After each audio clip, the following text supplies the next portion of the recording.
Okay, so we're reconvening the meeting adjourned yesterday, and just a reminder once again to speak using your microphone clearly so that that can go out on the audio-visual stream. We're looking at annual plan revised capital program for deliberation, so you've got that in front of you. The only confidential bits really relate to land purchase for obvious reasons. So if anything comes up there that you want to discuss, we'll just refer to it by its project number and we'll pop it up on the whiteboard. So the idea is, I think probably the best way to do this is go through, and we will not make a decision on the things that you raise until later, but we will whiteboard them or note them and then come back and look at those things if that's acceptable. So I'll just be generous with standing orders.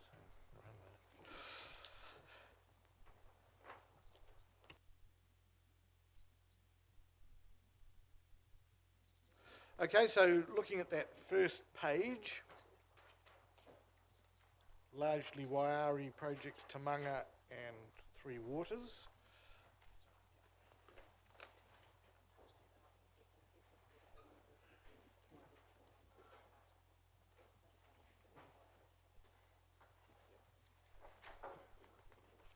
So what I propose that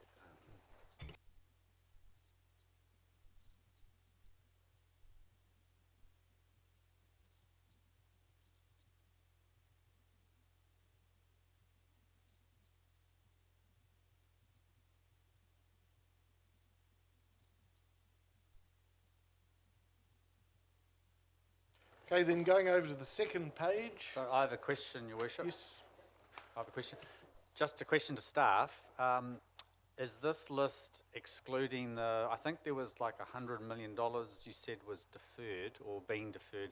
Does this list exclude those items? Just double checking. Through the chair, they'll be shown in outer years, so it won't be shown on the yellow shaded column, which is so they have been pushed out. Yeah. Mr. Chair, sorry, there's a couple of councillors that don't have copies of the spreadsheet, so they've just gone to get them. We may require a spare copy if they haven't got them in the cupboard holders. Number of spare copies.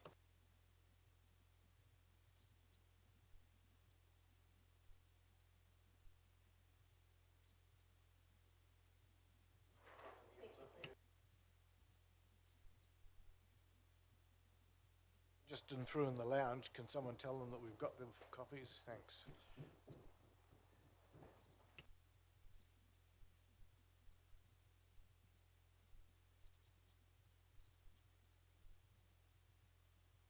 I'll just flick forward to page 3 because I did have a question there. Probably Martin, you might better answer this, but with the signalised roundabout, there's 100 at Barks Corner. There's 100,000 and then followed by 900,000. That's on page 3, halfway down. I thought NZTA paid for that. Is that? I'm just not sure how that all works. through the chair to the chair, the answer to that question is that yes, originally we did have some money set aside because we were looking at potentially a contribution to a full signalised roundabout at Barks Corner. Since then, the ramp metering's gone in and that's being analysed at the moment. That project is now slightly changed. We're potentially looking at signalisation of Cameron Road and Malimi Street, but there's a lot more work to go into that. That's why we've deferred that project out, the bulk of that work out to 2021, with just 100,000 for next financial year to do a little bit more investigation and link with NZTA on the performance of the Barks Corner ramp metering project. Thank you. Through the chair, I'm concerned about all the roundabouts that we're putting along Cameron Road if we're to look at priority buses or transport. And I'm looking at one here, number 71, Cameron Road, 3rd Avenue. So I'm just concerned about us putting a lot of traffic signalisation units along Cameron Road when we're trying to get an efficient network, particularly for public transport. Through the chair, all these signalisation projects, including the one I've just mentioned, are going into the Te Papa Peninsula corridor intensification multimodal project to be reviewed around their scope and timing of delivery. So nothing's guaranteed on those projects at this stage. And I think all roading projects are coming to projects and services for sign off now too. So I've got Councillor Bullock and Robson. If we're talking on similar things, Yeah, and stick because out. and then we'll come to our next topic. So if you're talking about Yeah. roundabouts Yeah, still. and signals, we'll do that now, and then we'll go to other ones. So Councillor Bullock. So Martin, just in your comments then about the Barks Corner, that 900,000 in year 2021, would that be our, if we were doing traffic lights at Malimi, which is on our road, that would be that component of it? Because we would expect Barks Corner was taken care of 100% by NZTA, wouldn't we? That's correct, and I suspect that 900,000 to be, we wouldn't use 900,000 at that location unless there was some significant services that needed to be changed. But, you know, the reality is signalisation of intersections is about 600 and 650,000, that sort of price, yeah. Now, if I can just, I mean, with all of these, there's a few of them go through, but they're all coming back for review, and so, you know, there's not a lot of point perhaps us going through individually and right now if we're going to have that opportunity to review them. Just the fact that it's in the budget and it's named one thing. Councillor Robson? You know, we're starting here on a bum note. The labelling of this says Barks Corner, and I've just had an explanation from staff that it's not Barks Corner. No, it's the corner of Malimi Street and Cameron Road. Look, if you know, and there's no indication that there's been a movement, there's no indication that this budget is probably overstated or shifted. You know, without quality information, it's really hard to sort of prep yourself. You know, we got this yesterday afternoon. Some of us, I'm sure, have spent a significant amount of time on it yesterday evening, possibly even this morning. But the first item raised, you know, slightly out of order, but the first item raised, the label, you know, what's on the tin isn't what's in the tin. That does make life a little bit difficult. And, you know, the idea that there's a whole set of projects in this sphere that link together somehow, then they should be grouped in such a way that we get an overall understanding of the overall budget. But what I've just heard is the label doesn't match the label. The amount is probably going to be significantly less than that. So how does that line help me? Just see if there's an explanation for that. Would that be you, Martin? Yeah, through the chair, the answer to that is the budget is, until we do more detailed work, we don't know exactly how much it's going to cost, and we've been criticised recently for not putting realistic budgets into projects, and I think this is one because there are some unknowns in how it would link to Barks Corner. We have to put in a budget we feel is realistic to achieve the potential aims in this part of the corridor. So if we'd put in $500,000, you know, we might be coming back to you later asking for another 400,000, which I know you guys don't particularly like. I think it might more relate to the naming of it. You know, that I think that's, and of course that's what I picked up when I was looking through them. I saw that, the only reason I brought it up because I thought, well, that's NZTA, but now it's been explained that it's Malimi, and I just wonder if we can get that sort of... Yeah, again, through the chair, originally it did start off as a project that was going to be jointly funded between NZTA and the City Council. City Council's contribution was to deal with the local road network onto Barks Corner. It was going to be a full signalisation of a roundabout, but they scaled it back. Correct, yes, we should change the name to something different, but it's still linked to Barks Corner as a project. So with that, we'll need to get the name, if we can get the name changed or sorted on it, that would be really good. Description associated with it, because sometimes the description actually adds, you know, there's extra text but no value. Now, Councillor Stewart, just on similar topic before we go back. When you're ready, mine's to do with the airport. Okay, that's fine. Yes. Yeah. Just through the chair, it might be helpful to understand, particularly these transport projects, whether or not these are the ones that Mr. Hanna and Smith will be reviewing. That way, I think council can have some confidence that before these proceed, they'll go through a review process that will be reported through to the Project Services and Operations Committee. Chair, to the Chief Executive, I suppose the issue for me is that it's fine they're up for review, but unless that review delivers something before we strike a rate, before we sign off a budget, and my requirement is to have quality information in front of me so I can decide what should be in this budget and what should not be in this budget. And it's unfortunate we would have started with item 1 Wairari, which I imagine would have been a more collective, positive response in terms of something, but unfortunately we picked a particular project. But when one looks at the line, the idea that we don't talk about these projects, that when they add up, there'll be a significant budget impost. We need to know whether they should be in or out before June 30. Well, through the chair, my sense is that they should be in. Whether or not they proceed or not will depend on the reviews that we're about to undertake and whether there's co-funding there from our partners at NZTA. And so both of those provide a degree of uncertainty about whether or not they will be delivered. But that's just the situation we're in at the moment, given, I guess, the process of review we're going through. Alternate is we just plug on and do these things, but history would tell us that it's not the wise thing to do. Paul. Through the chair, I think it's just worth reflecting that the bulk of the capital project impacting in terms of next year's budget will impact the following year's rates, given that's when the depreciation, interest, etc. flows on. So in terms of actually the impact on the rate setting, we can actually manage that change through the review at a later date. Can I respond to Mr. Paul Davidson?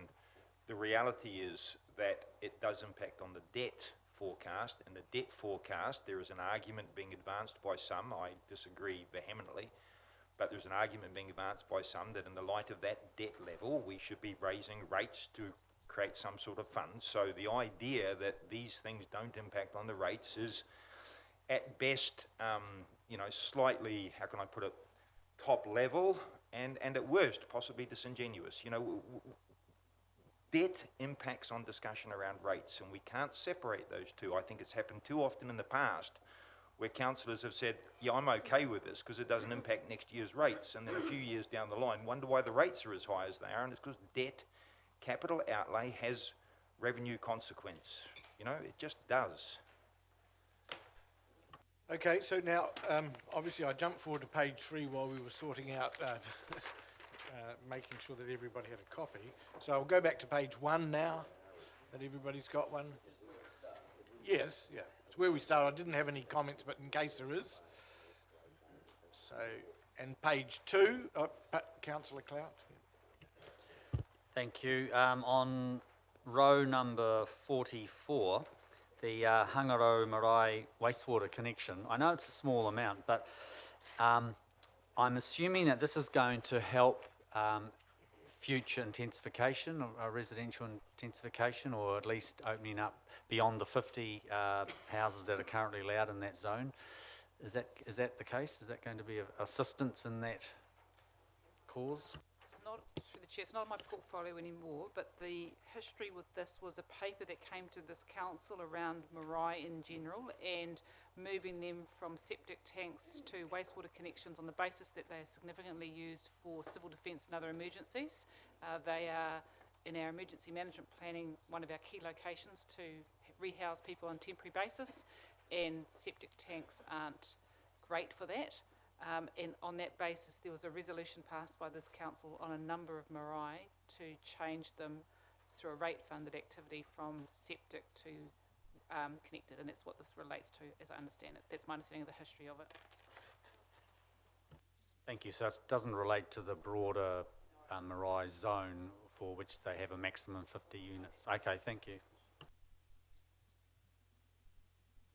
Yeah, look, just to, first one, 62, extend dining room of ocean kitchen. I can remember, I think, and tell me if I'm wrong, it was about 3, 4, maybe 5 years ago that I actually had a tour through there and the kitchen was completely redone.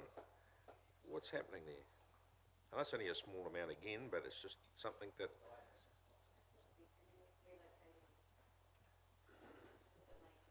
If we can't get an answer now, we will put this on the board and we will contact the staff. And the other one's a bit more substantial there, the Monganui Road Safety Improvements. Can you tell us what that is regarding to? 70, sorry. So this is one of the projects that's up for review through John Hanna and Mike Smith, and it's also subject at the moment to NZTA funding. So it'll be one of those projects that's on hold for the time being until some of those issues are sorted out. The project is really to improve the opportunity for multimodal opportunities, but also connectivity across Monganui Road.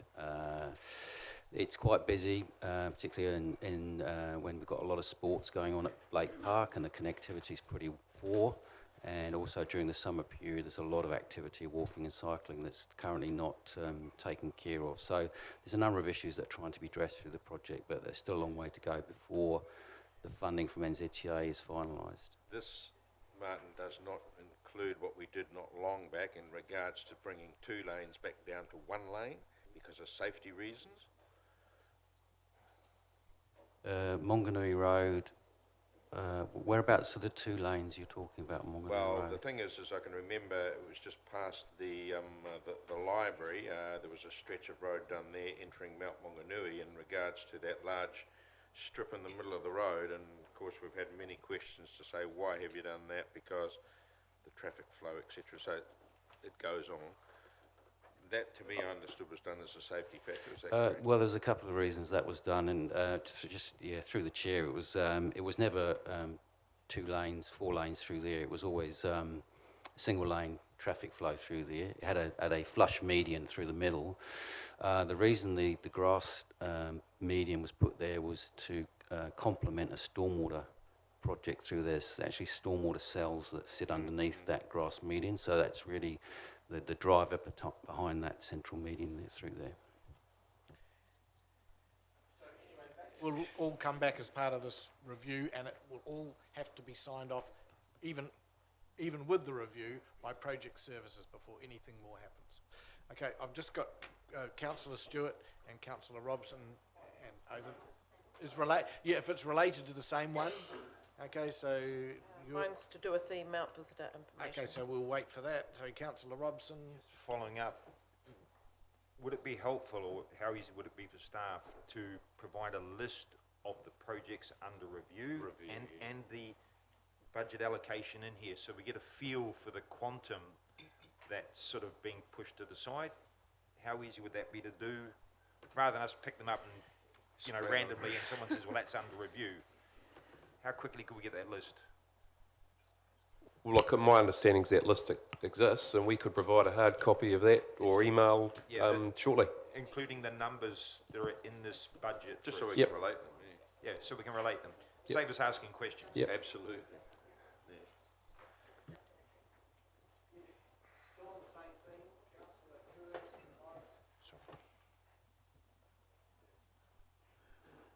Waiting for Martin to get back to the desk.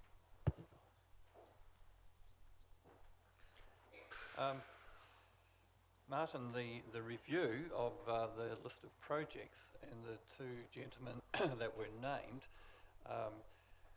from my experience and knowledge of those 2, they do a lot of work around cycling and cycling projects.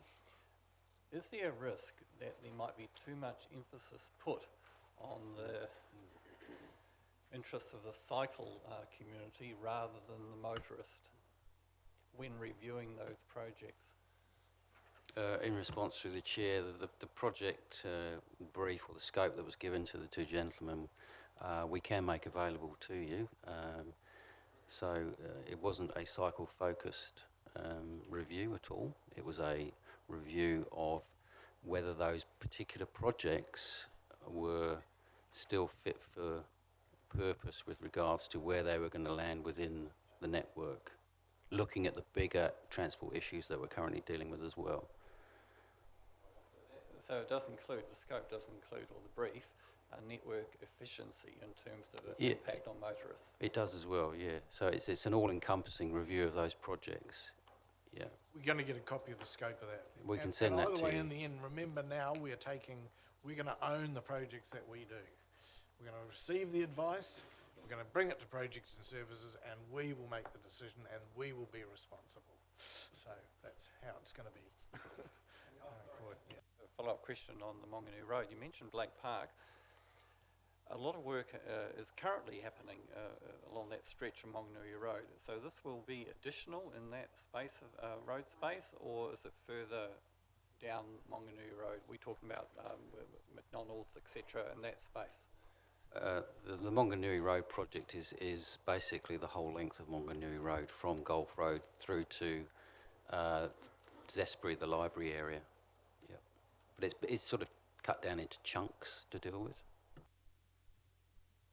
No, there's 3 stages to it, and stage 1 is going to be finished pretty much as it is on the plan, isn't it? We're going to have a hold point in that project very soon, simply because we haven't secured the funding from NZTA. So that hold point's coming up fairly soon. Just noting that the angle parking is taking shape, and they were using it last night Yep. for the netball, and it was fantastic. Really good work.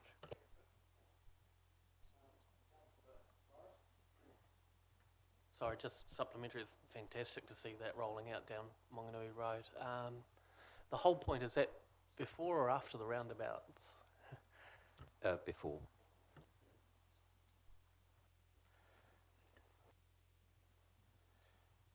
Okay, so we'll now go to Councillor Stewart.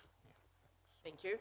On a similar vein to Councillor Robson's concern about budgets that are in here that may not be utilised for whatever reason, just asking about the Mount Vista Information Centre. There's $486,070 in here, and it said to be confirmed upon approval of the 2018 annual plan. So again, that sort of falls into the category that Councillor Robson was talking about. Do we need to have it in if there's uncertainty?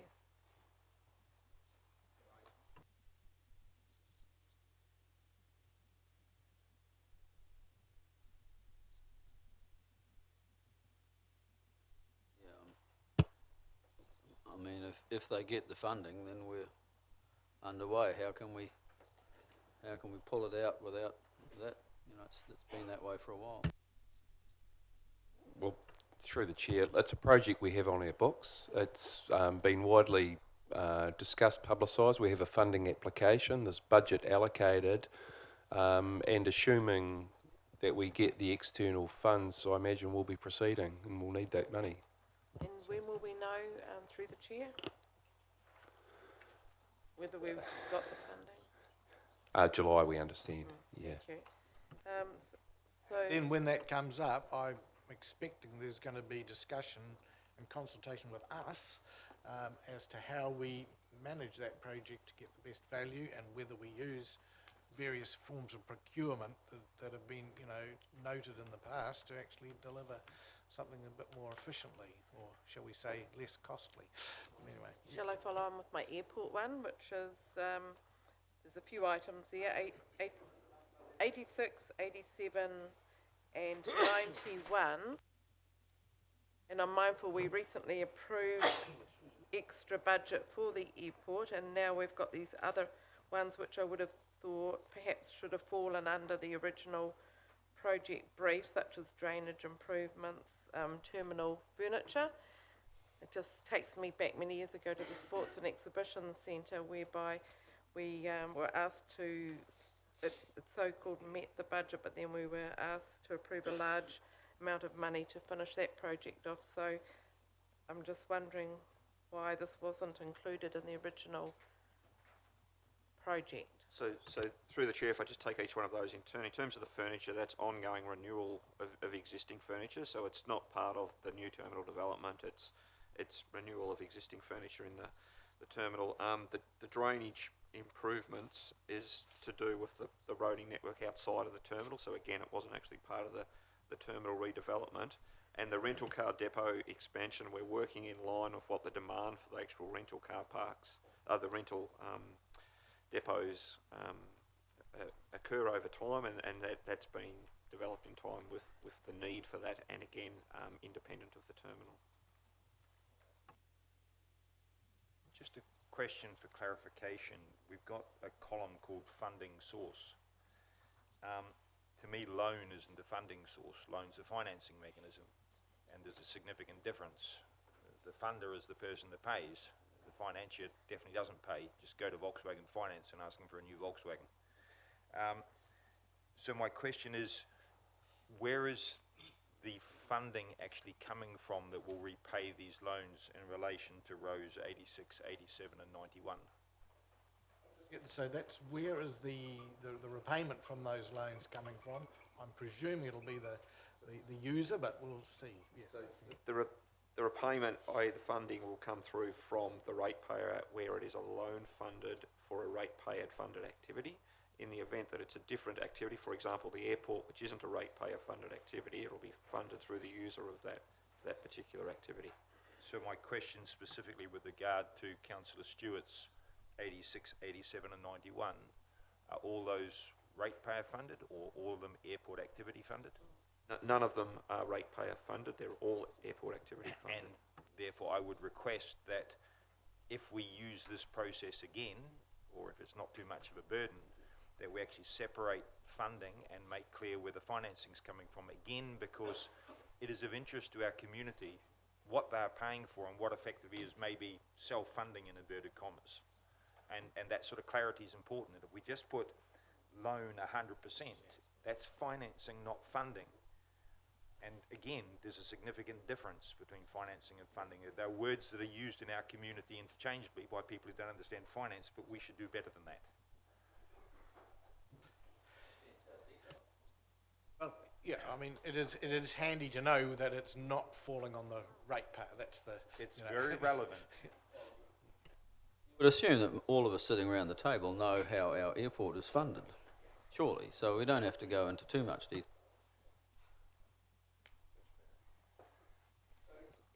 Anything else? Yep, Councillor Mason.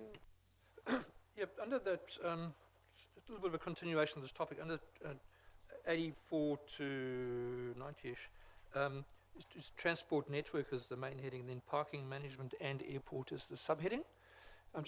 I'd understood that the airport had its own set of financial accounts, and I'm just where the capex was funded to some extent by the operational income of the airport. So I'm just wondering why it's parking management and airport. Are they all mixed up? The Chair, it was simply that the time we took to actually produce this yesterday was done under quite significant time pressures. So the groupings won't be perfect in terms of what this looks like. You're absolutely correct that the airport is self-funded activity, and there isn't a crossover component for that.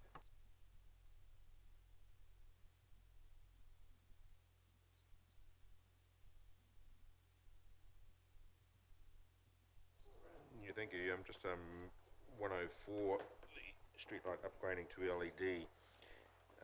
Martin, just clarify a little bit more as regards to that 85% input. I can remember there was a time limit that we had to use it by. Could you just run over that again? Through the chair, in response to Councillor Granger, yes, Councillor Granger is correct. There was originally a time limit for that 85%.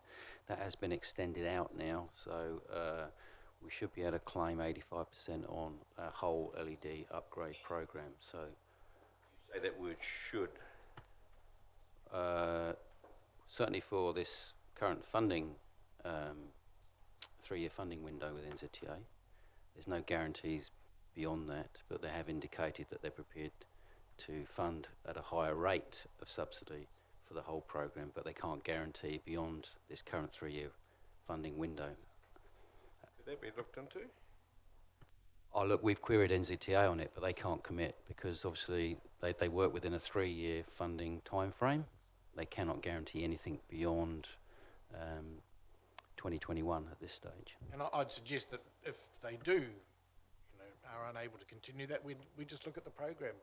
And I imagine without that subsidy, it would become just too expensive. Councillor Brown and then Kurak. Yeah. Sorry, back to line 29, which is with the Harrison's Cup Bank stabilisation. 1.7 million. it is definitely an integral part of the stormwater network and the outflow through out to the ocean for the stormwater overflow. That seems a huge amount of money. Is that from the actual stormwater reserve outflow out through and out to sea, or is it just the bit from Papamar Beach Road? Because it seems a huge amount of money for a very short piece if it's just where that road piece is. I will have to refer to my stormwater colleague on this one.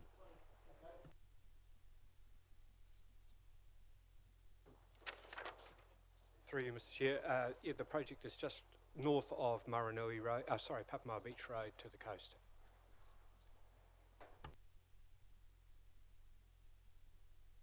I think the councillor was sort of it's an expensive thing to do for any particular reason, or? Through you, Mr. Chair. We're still working through the scope of the project, but it may mean a new road alignment to the car park area and restabilising the banks. That's a deep sandy cut, so we have to stabilise the banks and realign the road, and hence the cost. Wally, have the banks failed in the past? Is that what triggered this project to come on board, or what's... oh, sorry, I haven't read the right-hand column, obviously. Now, so back to my question, and apologies. It was around Turret Road, 15th Avenue, and the timing of some of those works. So putting aside the current challenges around obtaining government funding, which will be sorted out at some stage, hopefully later on this year. But in terms of the time frame, elected members are quite keen to progress the... Oh, you want a number? It's 99? To progress the project sooner rather than later. I recall some time ago we asked that staff investigate or put their minds to the actual impacts of the B2B projects, because some of the justification for the later timing was around the impact, the B2B, or the impact of working on this other corridor, the 15th Avenue corridor, would, how do I say, the effect of the B2B project, and blocking up a second corridor, a main arterial from the east to the city, might not be a wise thing to do. But elected members are aware that the B2B project is having an excellent traffic management around that project, because they're retaining 2 lanes. It doesn't seem to be impacting on the traffic flow. Therefore, couldn't we bring forward the project to even coincide with the B2B project, given there's no impact of the B2B? Had that work been done and reported back? Because I can't recall that. Through the chair, I'll respond to this. So you'll recall that this was an agenda item at the last Projects and Services Committee, that when we got to the item, I think everyone had a long day, and essentially by default we've deferred this. So I know there's a desire by a number of councillors to have a conversation about the technical design and aspects of this, and we essentially will provide that opportunity at the next Projects, Services and Operations Committee if you wish. Leading into that discussion, if I can, I recall a discussion that we had informally, elected members, and it was mentioned that part of the problem with the Turret Road portion was around obtaining a resource consent, given the sensitivity around removal of the Putahutakawa trees, particularly a seaside solution, but also the, what do they call it, the tidal flow solution, because that would require a few Putahutakawa to be removed and substantial trimming due to the gantries that are required with the arrows to indicate which lanes are open. And so the discussion was that in our view, the only gantries required to provide signalisation for the tidal flow lanes would be required at the start of the tidal flow each end, and not require any gantries in the centre, so no gantries along Turret Road, because of the LEDs on the roadway would provide adequate lane recognition to the motorists. So if you can take that into account before we come back to the projects committee and consider that. That's all I request, thank you. Yeah, through the chair, that's precisely, I think, the conversation that needs to happen in public domain and will be part of the conversation, whether it's the PSNO committee or whether it's the AFTI will work on that.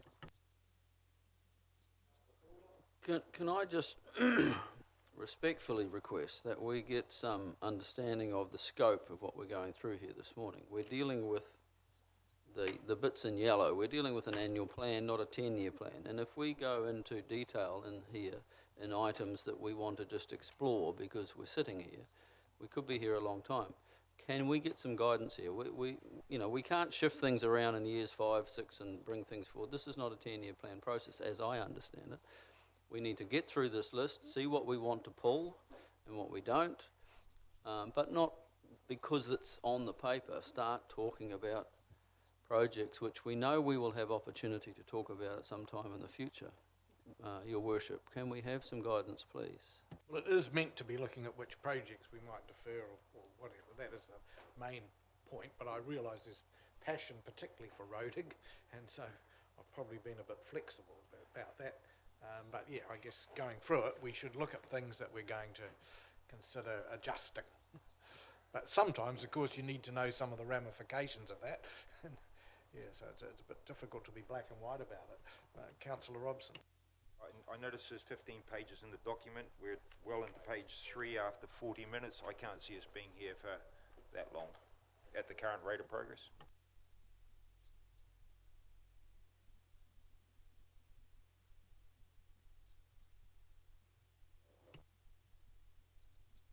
Okay, so looking at on page 3, anything else?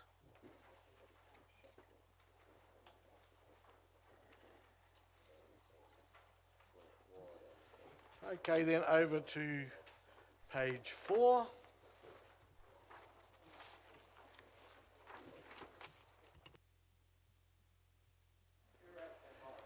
Thank you, and I'm sure that we'll bounce around the page a bit. Row number 140, bus shelter installation. I see that we are allowing 5 bus shelter installations per annum. Does that line up with the whole public transport plan that we've got with Regional Council? And if so, how do we determine the priorities of those 5? Through the chair, we've had this line item in our budgets for many, many years. Providing bus shelters is probably one of the most controversial things that we do, believe it or not. Surprisingly, people actually don't like bus shelters outside their houses, but so we do struggle to find locations for them. We work closely with the Regional Council and the bus company on where they should be or where they're required. We then have to go through a process under the Local Government Act to actually locate those shelters outside a person's property. Often these people object, so we have to go away and think about other locations. So it's quite a complex and long-winded task. So just in terms of the prioritisation process, though, there must be like a list of saying, well, these are the ones we really do need, and the other ones can come later, is it? You are correct, yes.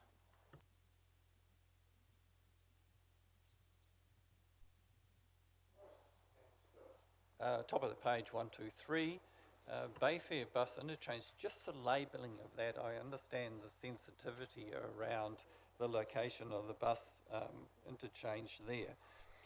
So I'd prefer it be called the Arataki bus interchange, because Bayfair will make some people think that there's some predetermination in terms of the location, and it will be at Bayfair. But there are other locations we're looking at, so if we can sort of call it, rename it Arataki, it's just a little bit sensitive to the labelling. Agreed, Councillor? Because the area is actually called Arataki Bayfair. It's just the name of a shopping centre there. Thank you. Just number 125, the Truman Lane reconstruction. Does that include Maranui Street? Because I don't see it on the list. And looking at B2B, they were forecasting finishing that project in December 2020. And I think they're slightly ahead of schedule there. Would Truman Lane and Maranui Street be better suited in the 21 ending financial year if there's fair winds with B2B with that project? Would that be a better year for that to sit in? Through the chair, yes, I think we were being pessimistic when we sort of put a time frame on the finishing of B2B. But you're right, the Maranui Street upgrade is tied in with the Truman Lane upgrade. We'll run it as one contract when we actually get to do the work. But the timing, yes, is still up in the air, but we can certainly have a close look at that. Yeah. Thank you. Just going back to the bus shelter installations. As a user of buses, I see people waiting without any shelter, and I believe that 5 probably isn't enough per annum. So perhaps if we could, I don't know, look at increasing that budget or discussing it. Not sure the way forward, but I believe 5 per annum's not sufficient. Yeah, well, we'll just see if we're managing to get 5 in, and I think what Martin explained where the complication is when people object to having it in front of their place and then contact their councillor. Is that the hold up at the moment? Oh, sorry, who's? Claire, thanks.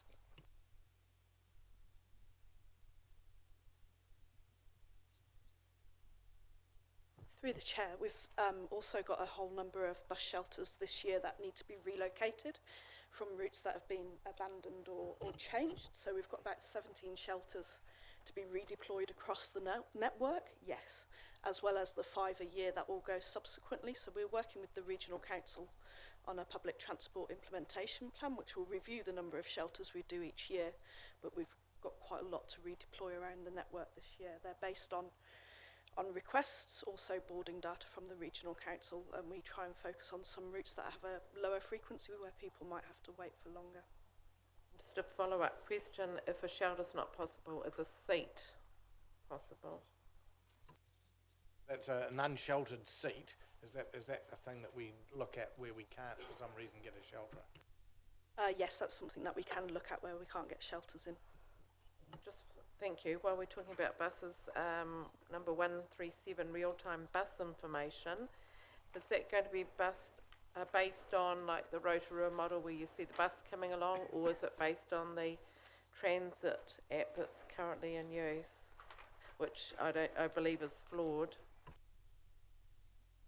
Through the chair, these are the real-time information boards, like ones that we've just deployed out at down at Willow Street here. So they're based on the real-time system that we've got in place. It's like a GPS on the bus and it shows you that way. Okay. And the Brookfield bus interchange, I think there's got to be more conversation on that one at some point in time. So it'll just, for confirmation, it'll just remain as it is in the meantime. Is that right? Through the chair to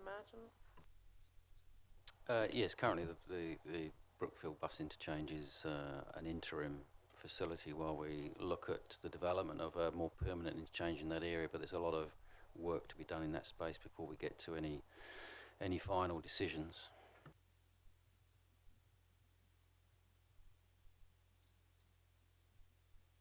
Sorry to go into detail again, but item 134, Tozer Street capacity improvements. Now, I've been reasonably familiar with the congestion at that intersection. We have a lot of trucks which move, with the green signal, move off very slowly, and there can be a large number of vehicles wanting to get through that light phase. So I'm not sure of the design, but there's a bus lane when you turn into Hewlett's on the left-hand side from Totra Street.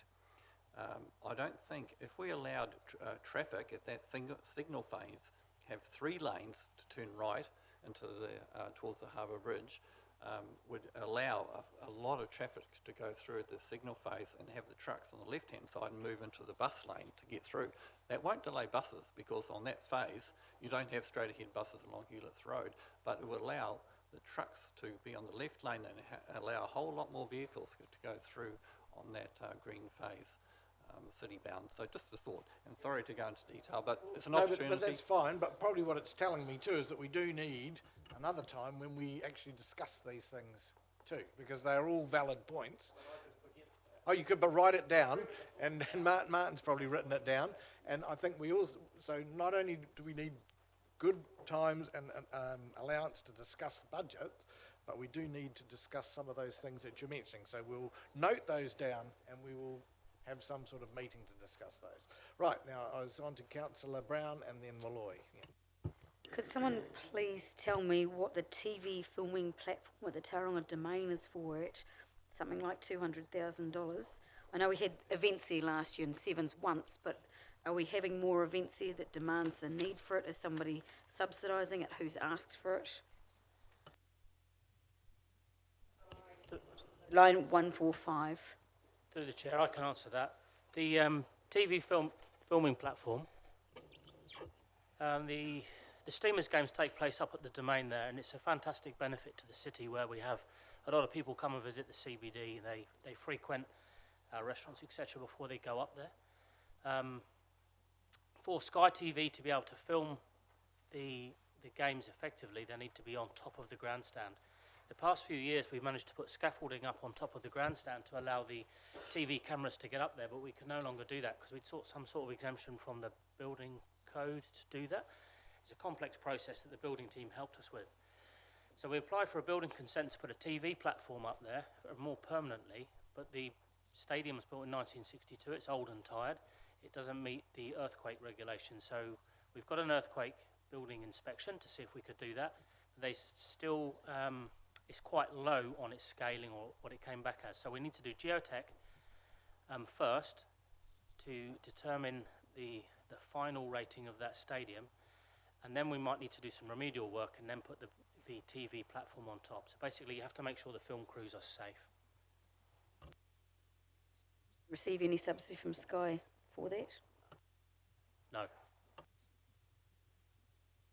Malloy? Yeah, 129, cycle action plan implementation, 4 million. Given that we are going to have a report on cycle corridors coming up, have we got flexibility in this that we can move with any change of direction or?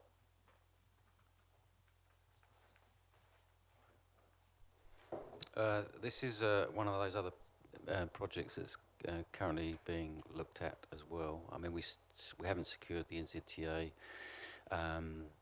subsidised funding on this yet, so it's currently being reviewed. And you're right, Councillor Malloy, that the first determination is to understand what that strategic cycle network looks like before we get into any detail around individual projects.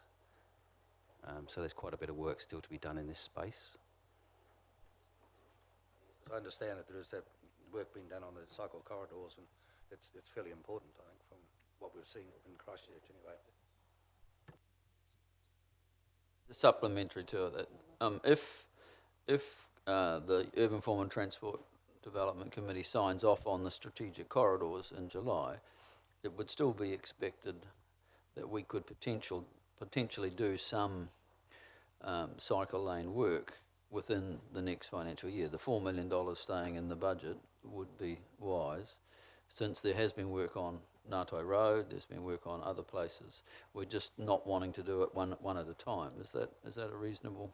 That's a reasonable sort of summary. Yes, I agree with you on that.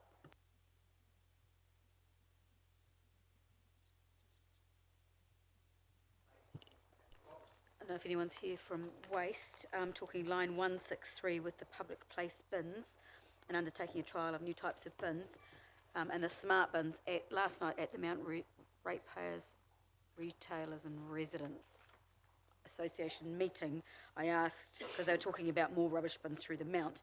It's good to see that the Mount's one of the ones through 1718, whether they liked those rubbish bins, and they said, well, they were ugly, they were very functional. So are those the type of bins that we're looking at putting in with the 3 recycle, waste, food, etc.? Does someone know what they are, how many there are, where they're likely to be? Do we get to seek some feedback on the location of them? Through the chair, that's the move, particularly in those high-profile public places where there's a lot of people.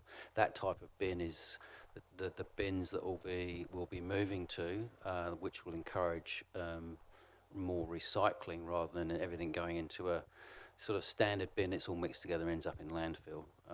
With regards to locations, I don't know whether those locations have been determined, but would welcome feedback from the community with regards to locations, certainly. Thank you, because one of the questions raised last night at the meeting via the chair was for the members there to let them know where they would like to see locations, so we can feed that back through once we get that information.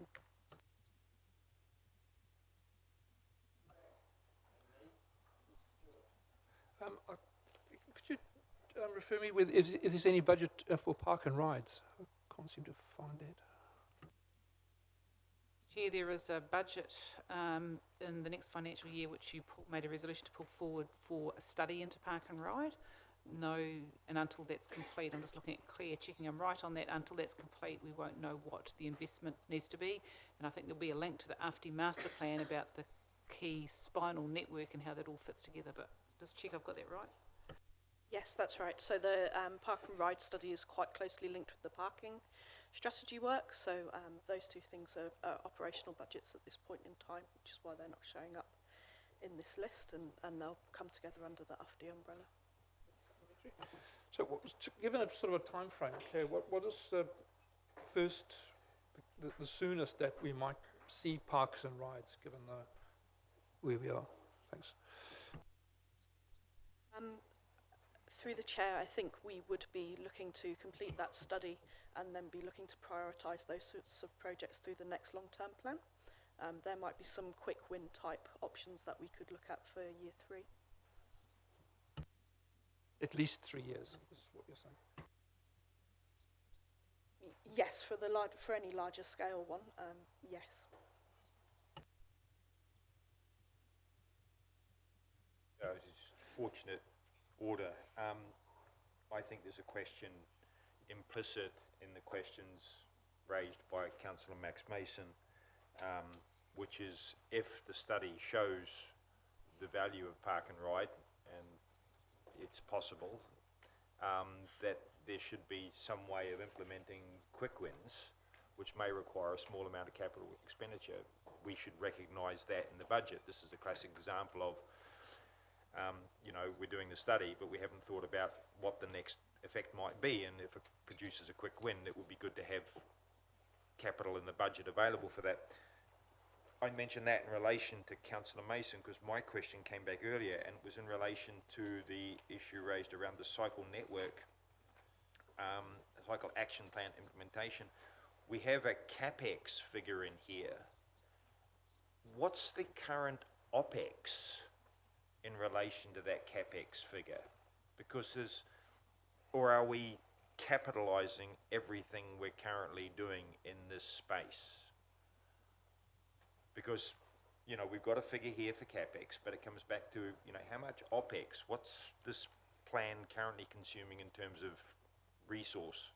And I know we don't cost internal resource, something a former councillor and I really strongly agreed with each other on and disagreed with council's policy on.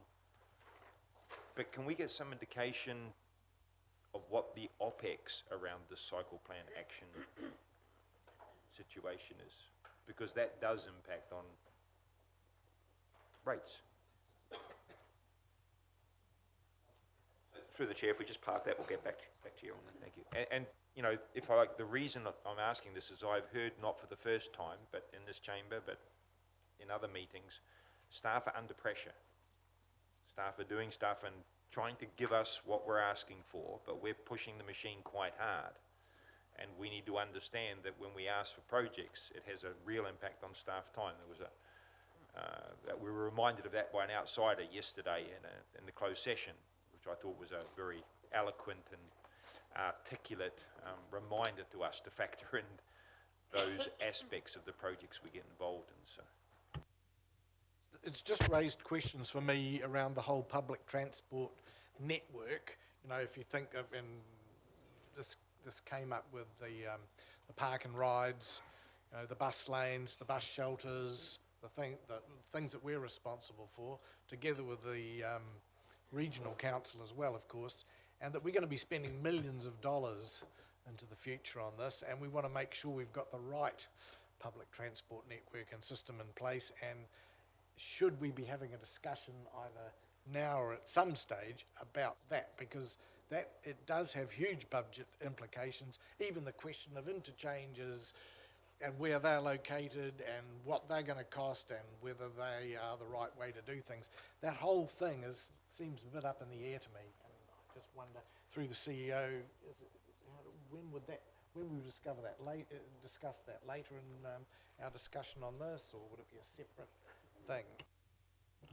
Through the chair, look, some tentative discussions have already occurred with the regional council,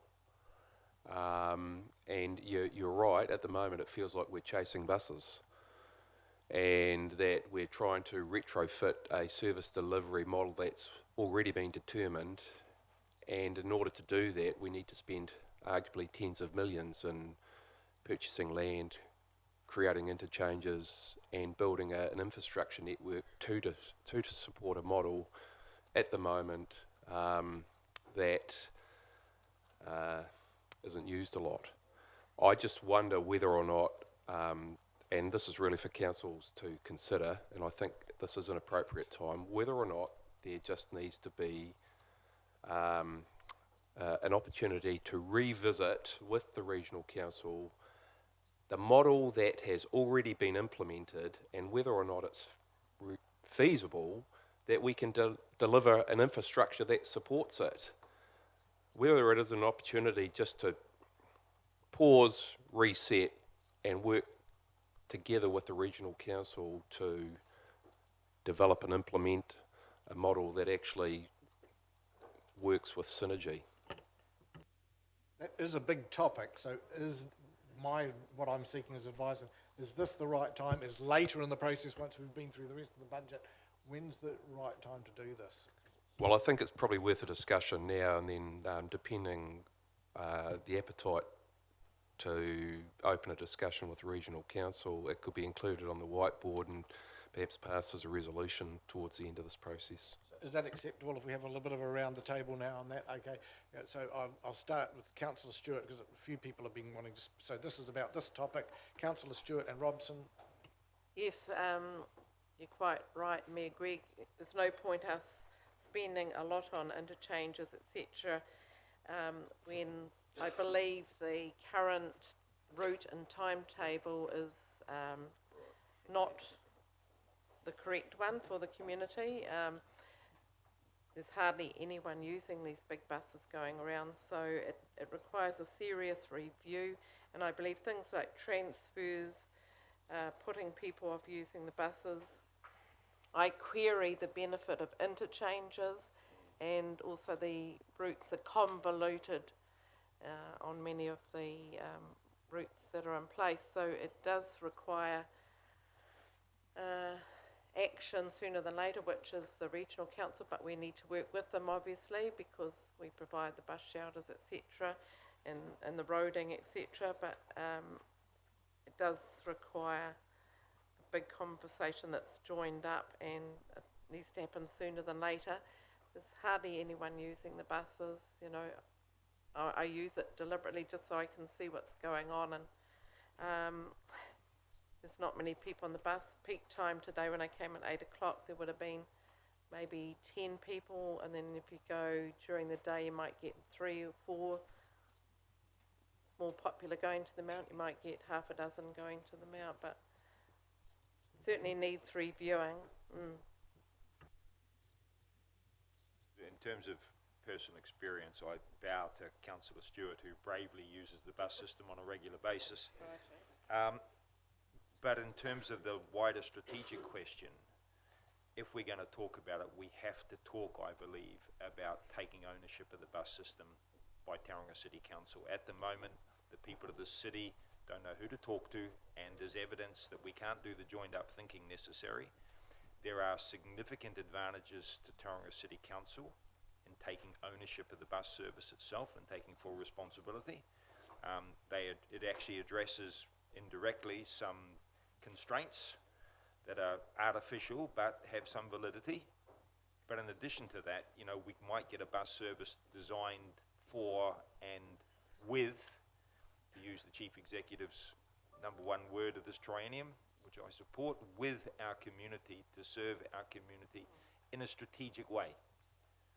So I'm up for the conversation, but I want to make sure the conversation includes who is responsible for delivering the buses, so the people of the city know who is accountable. But the situation we have at the moment, where the service is designed by people who aren't putting the bus stops in, you can see a recipe for disaster there. Yeah, absolutely. Support what the Chief Executive has raised, and also that we have to sort out who is responsible for both. To me, it makes no sense that it carries on the same way it is. Not only has there been, you know, problems we have observed, the public are pushing back on the interchange model and wanting different services. And there was an excellent submission at the Public Transport Committee from the sweetest lady you've met, really, from Althorpe Village in Pies Par, with a petition to say, look, we want to just go to the crossing. Can't we have a bus that just does a smaller loop? Which I'm following up on. And so we have to hear what the community wants, and we are the best placed, I believe. The issue about, you know, we signed off on the blueprint when we have one representative on a committee which has people from Rotorua, from Eastern Bay and so on, is just crazy. We ought, if we had had 4 people there, we may have had more ownership of the thing, but we have to sort it out, and I think it's a conversation we have to have. And it's very soon, because there is potentially a bit of a power struggle going on. I hope we can avoid as to who does it. This is our city, and we should be engaged in this fully. If not running the whole thing, we should at least have an equal number of members sitting on that Public Transport Committee to really get involved. But preferably, we do take it over, as Councillor Robson has said. Point of information, I understand that a former mayor of the city, who's probably got some things to answer for, but on the upside, is actually publicly stated that he believes it's a conversation we need to have and he would be comfortable having, and he currently sits on the regional council, and if I understand it, he has some involvement in the transport sphere, not just driving racing cars in circles.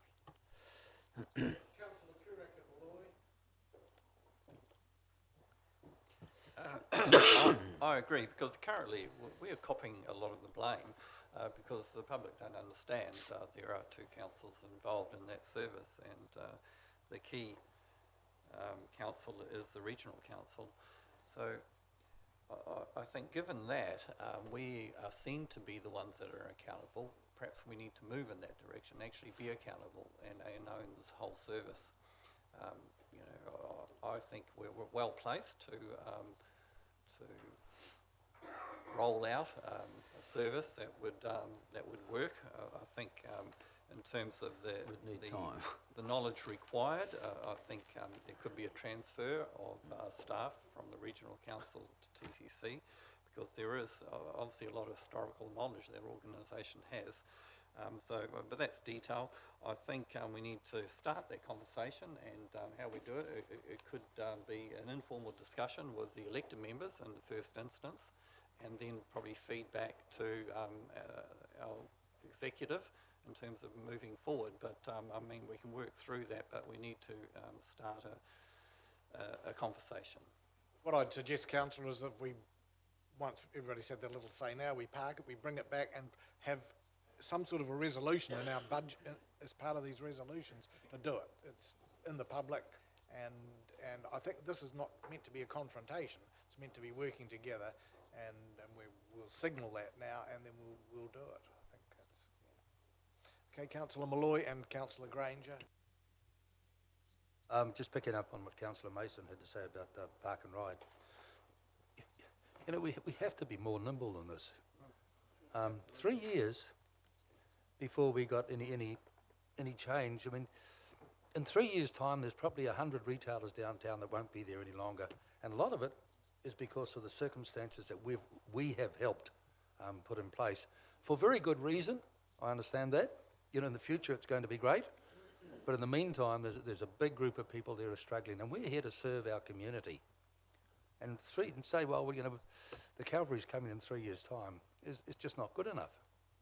We've got to find ways of supporting our community, and buses is going to be a big part of that, because it ticks all the boxes. You know, all the boxes that the government with the GPS want.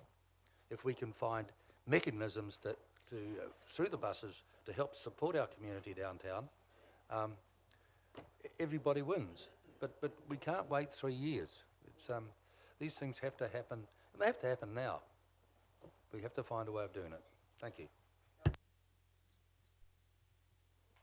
Look, just a short comment. Certainly support Marty and his suggestion. Rick's hit it right on the button as regards to who points the finger at where, and the council seemed to cop that. And a good example of that, I mentioned too, is today's front of the Bay plenty times when the Barks Corner was over budget. Who do they think it is? Tauranga City Council.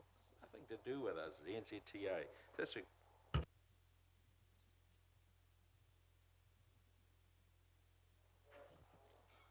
I don't think we should worry so much about the blame game. That's just part of the world that we live in. I think the bus service, it's breaking, if not broken.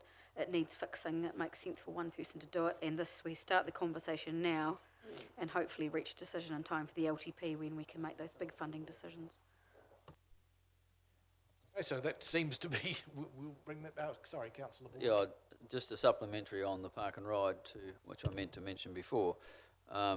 You know, we had our hopes dashed by a couple of quick wins with the reserves, because we can't park there along Cameron Road. But so I can't see us being able to get any quick wins, really. But when we've done the study, I'm certainly supportive if Councillor Robson wants to bring something into the budget next year in case we find something that can work. I would certainly support that, because, you know, if we can find them, we need to do them and test them and get rapid services from them to wherever we want people to go. In regard to the bus service, we need to have a transition, of course. We need to make sure we manage this. If we said, oh, we'll take it over July 1, you know, we wouldn't be ready to run it either. So we're going to have to work this through with regional, but I think the comments are all pretty clear. Okay, anything else on buses, and we'll move to... Yeah. As a casual observer of the park and ride at Omokoroa and the number of cars that use that facility, there are certainly abundant car parks available at Gordon Spratt Reserve in Papamoa during the week, during working hours. There are abundant car parks there, and there is an overflow car park which could hold several tens of cars as well. Can I ask a question in relation to that, Councillor? You mentioned you'd observed in Omokoroa, and that goes quite well, does it? No, they had 6 cars parked in their car park and ride. But certainly we'd get a lot more than that. Perhaps a straw poll, whether we put a figure in potentially for the year or the following, well, it has to be next year. I don't know how much that would be. Perhaps our staff as a provisional figure. Should we park that on the board then and come back to that rather than deciding now? But Christine. I think the most significant costs would be in land acquisition, and there is a confidential land acquisition budget in terms of strategic acquisition, which relates to a number of things. So if you wanted to go, we would suggest that you add it into there, which gives you flexibility. You could use it for other things of other opportunities, or if it ends up that you do find a park and ride opportunity, you'll have some money in that land budget for that. So that's one way of dealing with it. Carry forward in the fund if it's not utilised for, and then you reassess the amount of fund each time, as I understand it. So it would accumulate in there.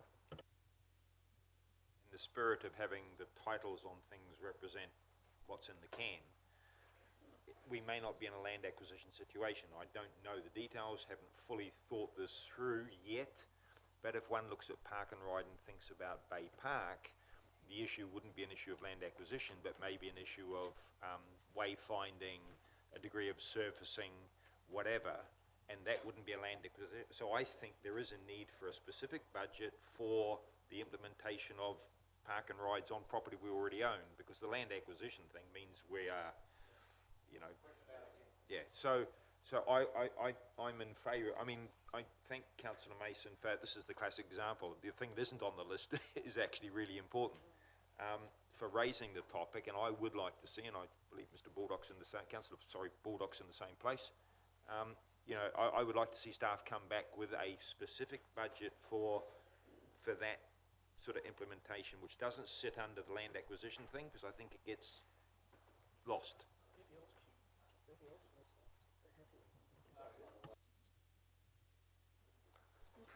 It does all speak to the idea to have this integrated system.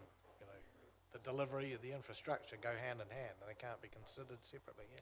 So, Councillor Kurak and Stewart. Quickly on the Park and Ride, there was an example of informal Park and Ride at the lakes, just coming up to from the west, coming up to the roundabout there.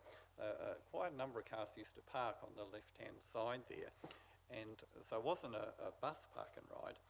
People used to park and then share cars.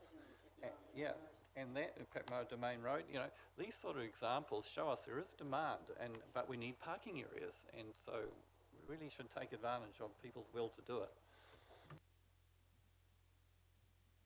If that topic's finished, I just want to go into another one.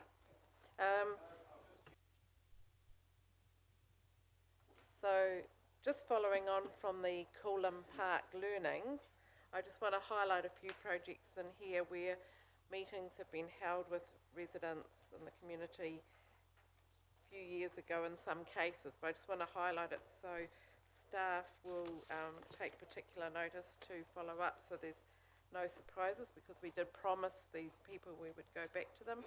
And I'll just read out the project numbers or the lines. 171. We're moving on, are we? 174 and 356.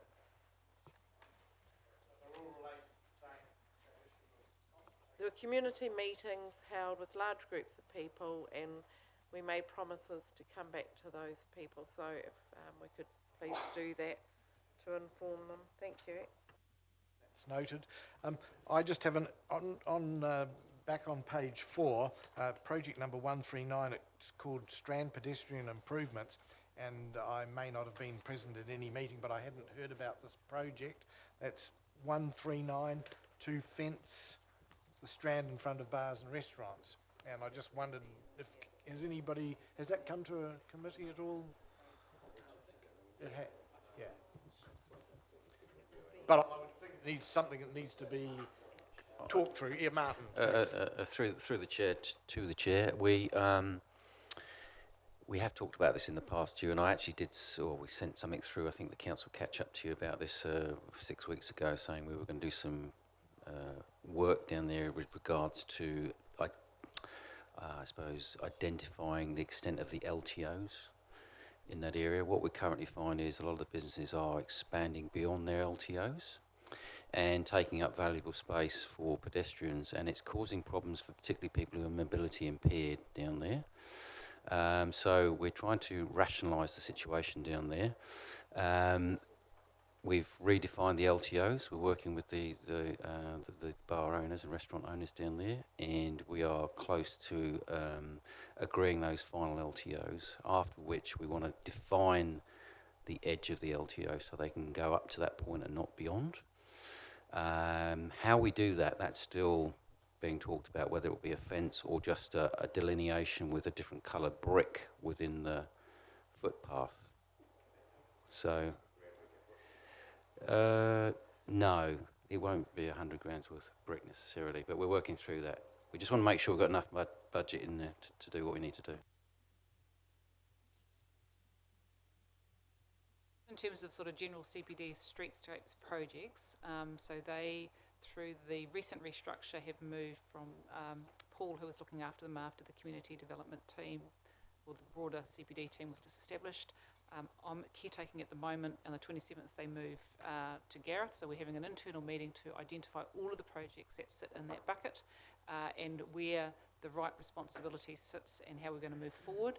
And subsequent to that, there will be, the intention is to bring a report to the June PSOC committee identifying all of those projects and seeking direction on how you want to move forward and what's in the budget, how do you want to progress them, what are the decision-making processes you want to do as we deliver the CPD and streetscape projects. So we don't have answers for some of that. All of that's called up the transition, but we're certainly intending to come back.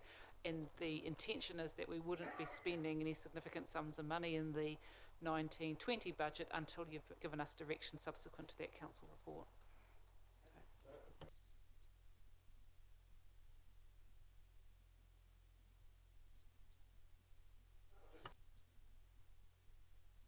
I presume we're moving on forward onto page 5? Okay, I'll back off.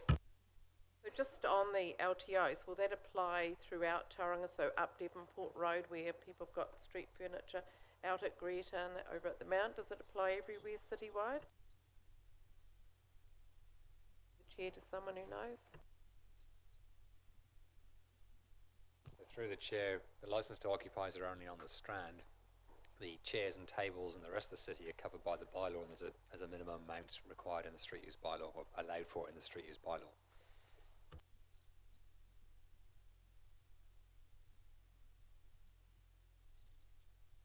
You get some information on the current LTO situation. I suppose I'm particularly interested in the variation between various licensees.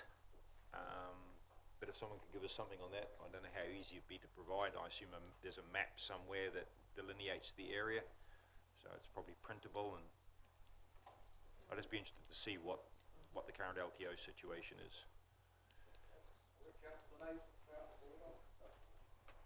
Are we still on this subject or moving on? Still on this subject, Okay, I'll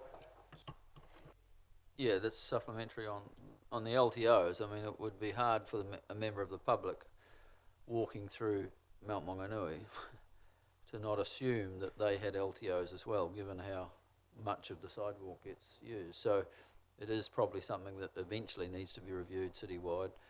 Devonport Road, similarly, they tend to encroach. So while it might not be yet a citywide thing, it probably needs, at least those two city centres, are pretty crucial. Just because I like symmetry, it's probably the nice time to stop for 15 minutes, and because it's 12 o'clock is the midday break, so rather than stretching things, we will stop now, and people have a comfort stop and resume in 15 minutes. Thank you.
Okay, so reconvening the meeting, folks.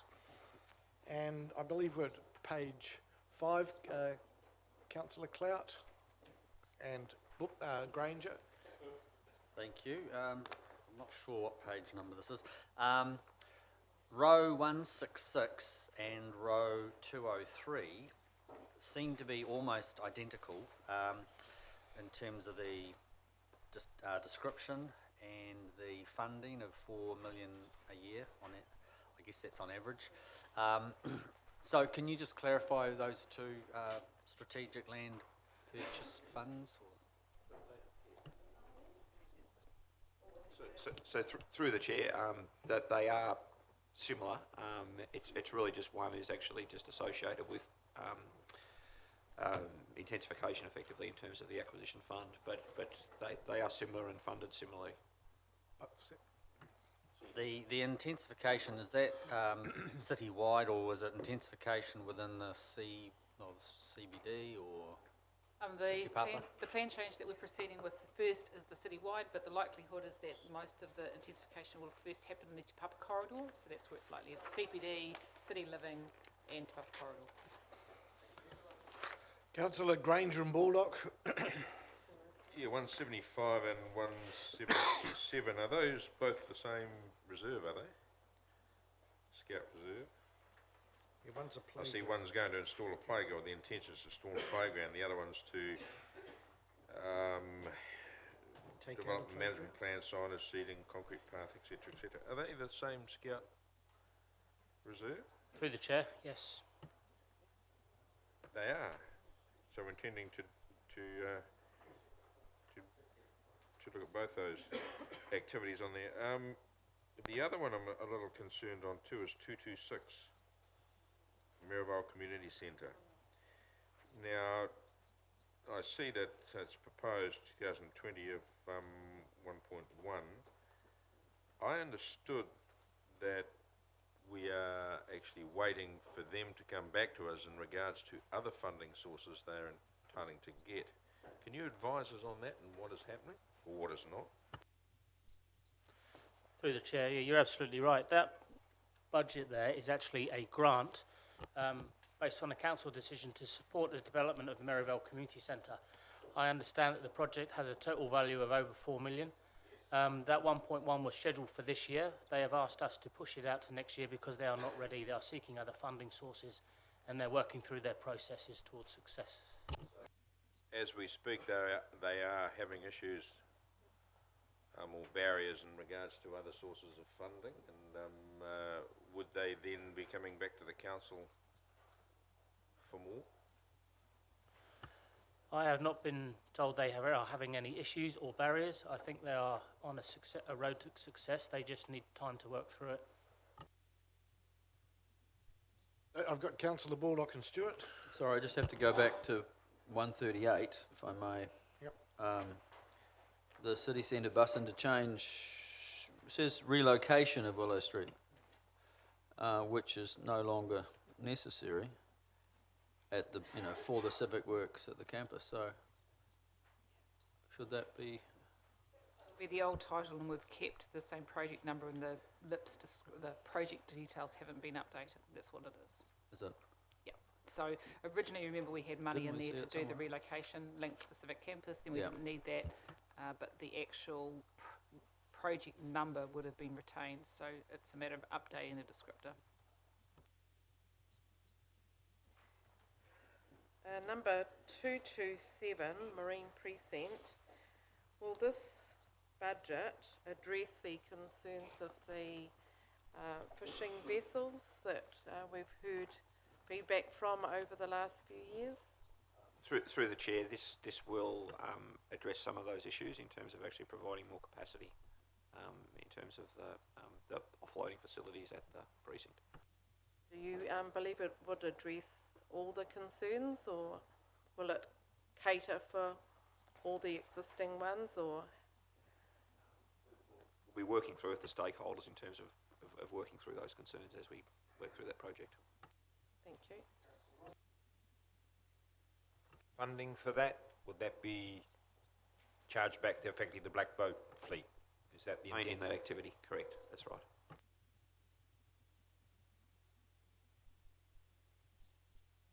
So going on to page 6.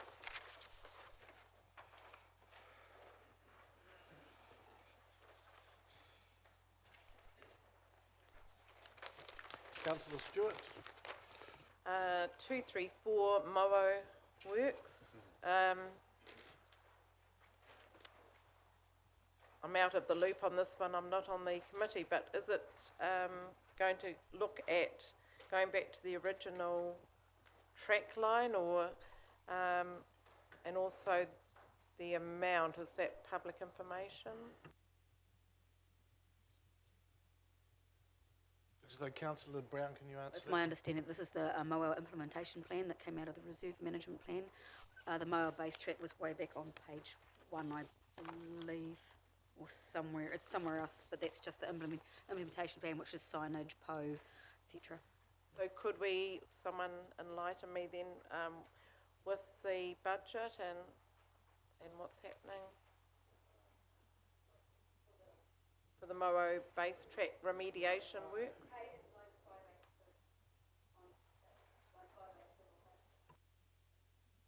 Well, I can mention it when we get further down the track. Thank you.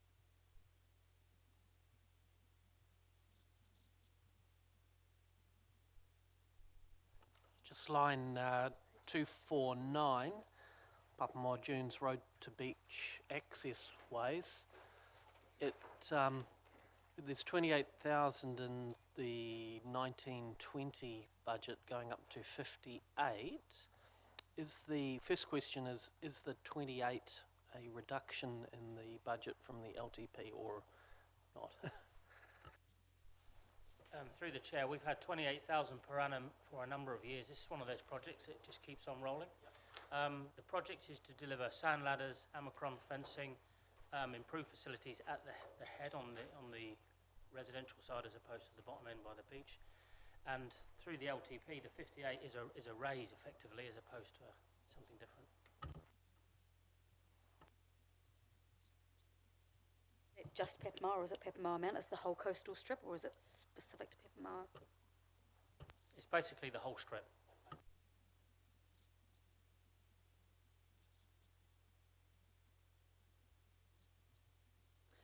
Thank you. Just 2 rows on this particular page. 238, the upgrade of the Welcome Bay Tennis Club building facilities. So we acquired that 2 years ago.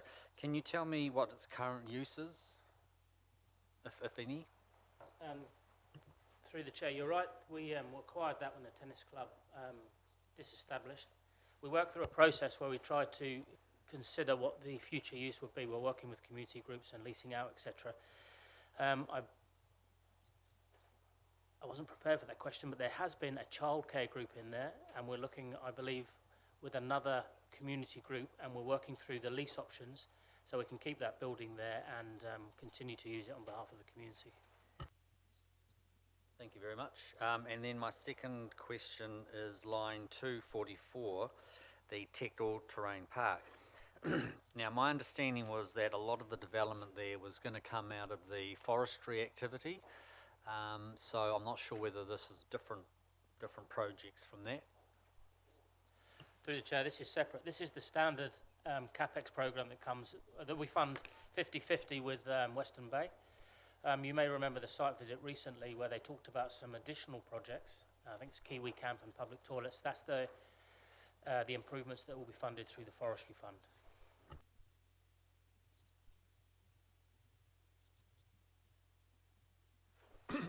It's not so much a question but a comment. Just like to throw a bouquet to staff on the development of the sort of pocket beach at Coolum Park. It's absolutely lovely, and I've seen more. I spent a lot of time down around that area and on walkways around the city, and also just the success of the beach, the constructed beach, little beach at Chapel Street as well in the summer. Tons and tons of people there, families and all the rest of it. It means we don't have to go over to the mount all the time. and support the Mount retailers. And the beach, we can actually spend the time in the in this side of the bridge. And as I say, having spent a lot of time on the walkways and the open areas around the city, we do live in a lovely city, and we should be proud of that.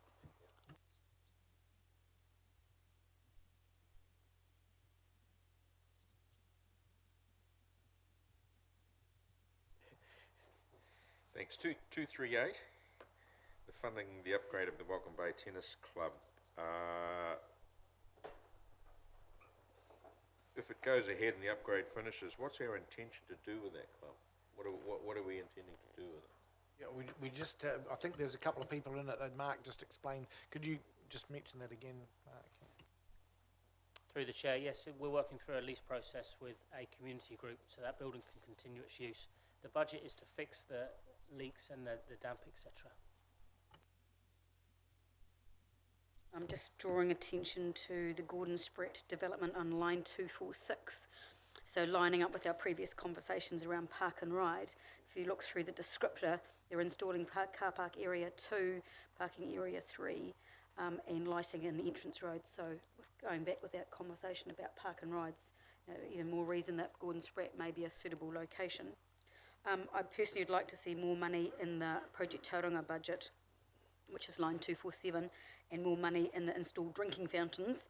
$5,000 a drinking fountain. It would be really nice to have more money in that budget, but I know that the pot of gold is not that big.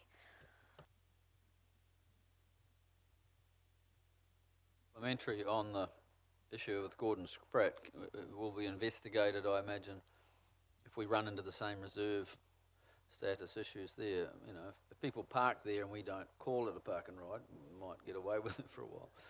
But we'll have to look through that, won't we? That's the trouble.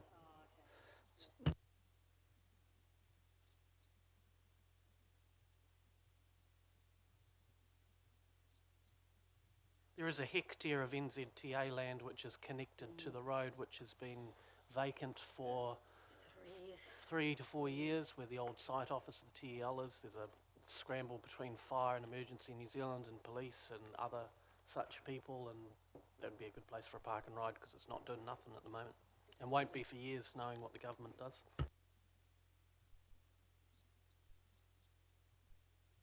Going on to page 7.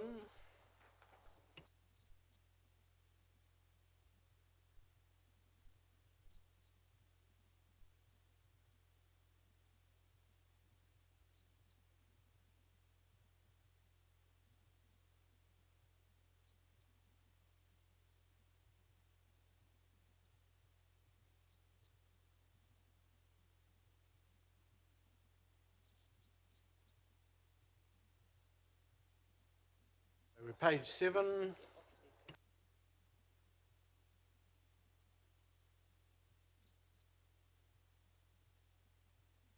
A 350, Wairoa Active Reserve. Is this Parrell Farms? It's just, have we got a different name or? Yeah, same thing.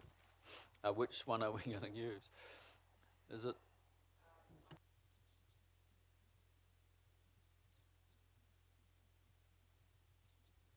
Well, I think there's a discussion that's been had with Ngāti Kahu, I think. Is that right? Where's where the names come from? Through the chair, yes, Christine's absolutely right. So Parrell Farms, the Parrell was a stream at Portuguese. A previous landowner moved from a Portuguese to Parrell Farms. When he purchased it, he liked the name, and he liked the stream, and he liked his old home, so he named his farm after it. So it has no real bearing on our local history. So during the negotiations of the early stages of discussions with Ngāti Kahu, it was about, why don't we have a holding name until we finally agree on what the park's going to be called. With relation to the City Centre Investment Fund, does that talks about implementing the spatial framework and individual projects? Does that include things like streetscape, or is that something else? What's in there? Through the chair, that is the streetscape. That was what we spoke about yesterday in terms of looking at the external investment with the internal. Right, so yeah, that's coming back, and then we look at what private people are doing and whether we do our investment at the same time. Yeah. So this is effectively fund. Staff have been doing some work on planning and what they think that funds should be spent on, given the work that's happened to date. That's all coming back to PSOC for direction. 352, Kennedy Road / Hastings Road reserve land purchase. Are they two separate purchases, given there's quite a distance between them? Through the chair, there are a number of these land purchase projects in there and they're growth funded. And some of them are now termed as historic DC funded projects. So Christine might be able to explain it better afterwards, but there's a number of ways which reserves are vested through subdivision. Currently, in the bottom end of Papamar, Wairaki, we get a reserve vested and it is formed, landscaped, and the playground is placed on there, constructed, and the city then takes it over for the community's use. Previously, some time ago, the city used to collect DCs, and at the appropriate time, we would then purchase that land and then use another DC-funded project in there to develop that. So there's also an associated project with this. In that part of the town, and there's a scattering of these, in that part of town, the structure plan details 3 reserves, Neighbourhood Reserve 6, 13 and 9 off the top of my head. This one is for Neighbourhood Reserve 6, I believe. I'll just check, I've written it down. So that's just a blob on the structure plan. So when the developer comes in and says, I'm going to create a subdivision of X amount of houses, our planners then respond by saying, whilst you're doing that, we need to provide for the reserves. We then negotiate the land purchase price, which we've done for this reserve, and we'll take it over as soon as he gets his 2D4, and then we'll give him the budget, and then we'll move straight in, hopefully, and develop. Is it Kennedy Road or Hastings? Because there's... Hastings. It is Hastings.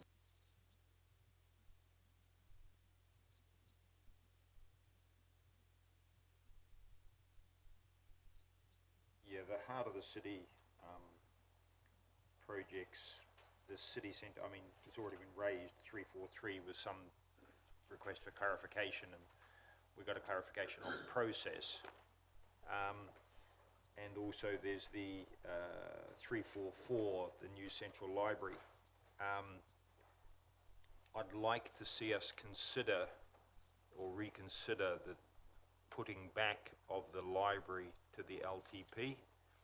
And there's a number of reasons for that, and I don't know what the appetite is for around this table, but when I look at the workload and the project history around this, when I look at the numbers that came out of DC 97, I think we need to sort of carefully evaluate where we are in terms of value for money for our community around here, and also workload and implications. I don't want to rerun all those arguments in the middle of this process, but I think there is sufficient evidence for us to say tie-ho here, and I don't know how we address that, whether there's an appetite for it amongst my colleagues, perhaps a straw poll to see whether there's an appetite for not removing it, but giving consideration in the context of where we are today, which I think is a very, very different context, a much more, I think, enlightened and realistic context than it was perhaps only 12 months ago. Well, I guess also given that we aren't exactly sure where things are going to go or what is going to be in that particular building at the moment. Is it a library? Is it a mix of different things? It's definitely worth thinking about whether that's pushed back, but I'll check. Councillor Curate, Councillor Baldock. I certainly support that, moving it into the 10-year plan discussion. That will provide an opportunity for a full re-evaluation of what we're actually trying to achieve in terms of the look of the project, etc., as Mayor Brown has alluded to, and how to deliver it moving forward. So you have my support. I think that it would be quite helpful to give some direction at this meeting in terms of a show of hands or a straw poll to therefore give guidance in terms of a resolution at the end of this process.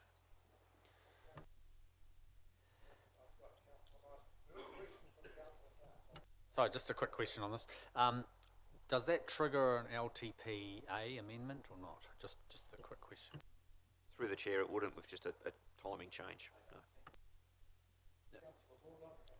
No. I think we need to be clear about what's being suggested. If it's a timing change and we're just pushing it out, that's okay. But if we're talking about removing it entirely from the current LTP, then that's a different story, and I believe that would require and a notice of motion or whatever you want to pursue. My question would be around the 600,000 that's sitting in the budget for this coming year. What is that anticipated to be used for, given where we're at in our... Yeah, no, these are existing numbers, so at this stage it wouldn't appear that we would use that. If we did, however, want to explore the wider civic rebuild project, a sum of money would be helpful for that. If council was of a mind to allow the newly elected council to perhaps advance some work in a more general fashion. Well, just so I nail my colours, I'm not in favour of doing anything more than what is happening already with it being slipped out. We should see what comes back to us with concept drawings for the next Urban Form and Transport Development Committee, and allow for the incoming council to have a different view, perhaps. There's no need to address it right now, in my opinion. Councillor Baldock referred to some concept drawings at the next committee meeting, so that work is currently ready to deliver, is it? No, you've all been informed of the conversation with Willis Bond, where they're coming back with some very high level, low cost concepts about one of the projects, at least within the heart of the city. And when we look at that, we may get some agreement about something going forward, which then leads to the next thing. And I think it should be left for an incoming council to make any further decisions in that regard. Yeah.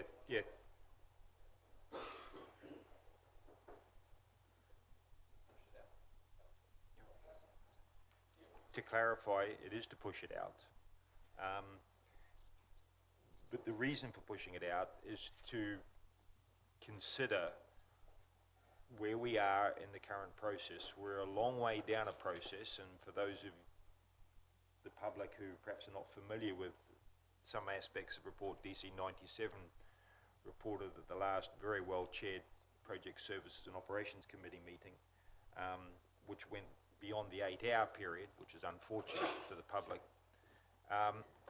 There are some numbers in there that I think should give us pause. There's also, as I alluded to yesterday, a number of bells that have been rung, and I think they're warning bells about where we're currently sitting going forward. And I think it is prudent, in the light of where the community research sits here, where the economic research sat, to give pause to this. And by pushing it out, we don't change anything, but we do allow time for a conversation. If that conversation results in a renewed commitment to do something, that would be good.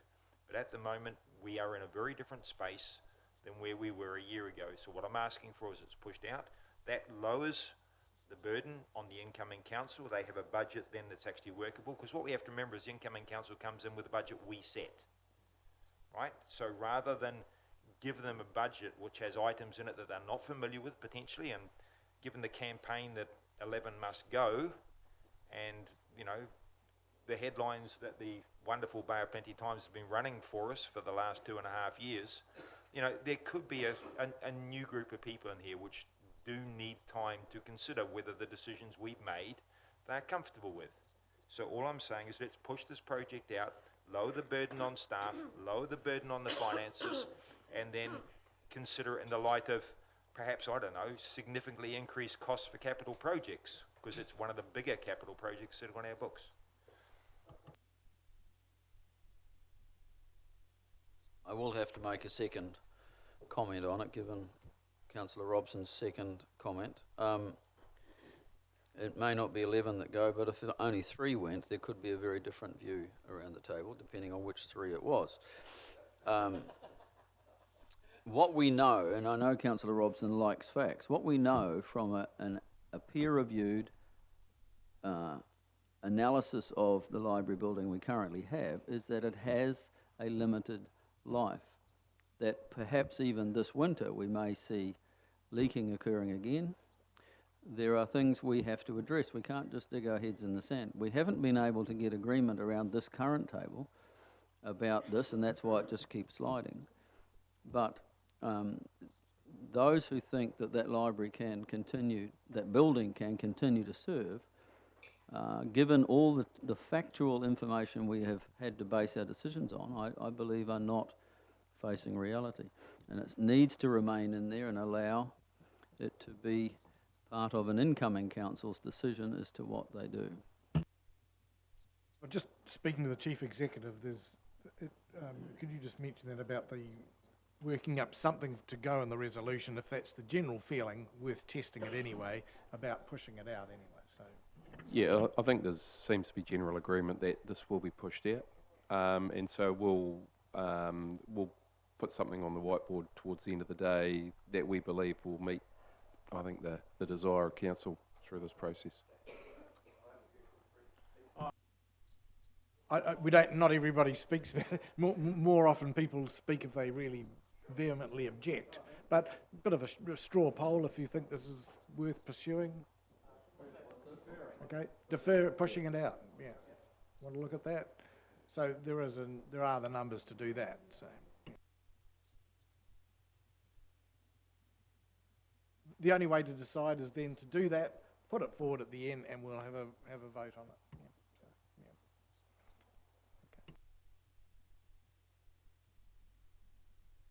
So we can have the debate then. Okay. No. Yeah. Do you want to mention?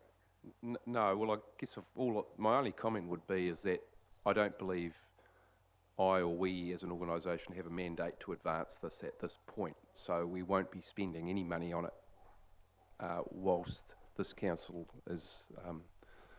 exists.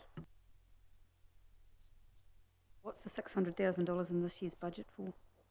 It would be next year's budget. It's actually next year's budget. It would be to begin designing. Oh, okay. So that would move out. So other items on page 7. That would move out a year. I just want to delay the inevitable, make it harder. I just asked where we're at with Coolum Park. That was my question. Thank you. Or will that come to projects and services? Yep, 356. Who can I? Oh, yeah, Mark. Thanks, Mark. Through the chair, yes, we'll bring something back to the Project and Services Committee. Great. The date for that? When are you thinking of? 24th of June. I haven't got a date yet. I need to book it in. Okay, but if possible, the next meeting. 24th of June's the next one. Yeah. Okay. Thanks, Councillor Kurak. In terms of the budget, I think we're all supportive of something happening there. It's just the final design. We want to get it as right. That's Yeah. right. Okay. Any other items on page 7? Okay, so going through to page 8.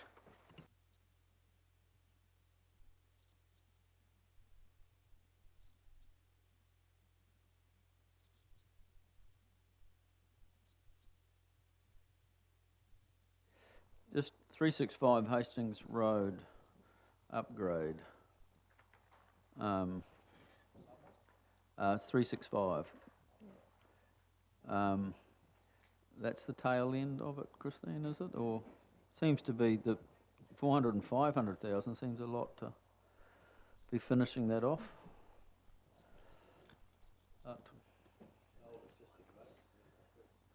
Well, it's been all. There's bits still to be done, but Still bits to be done. I don't know if it finishes it. I'm just reading the descriptor. It's closing off that State Highway 29 link. No, I'm not sure. Andy will be across this one, unless Claire may know the detail on this one.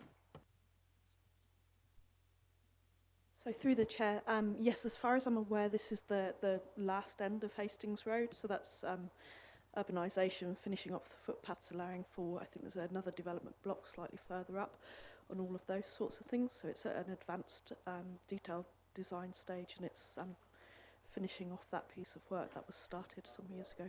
Yeah, so at the State Highway 29 and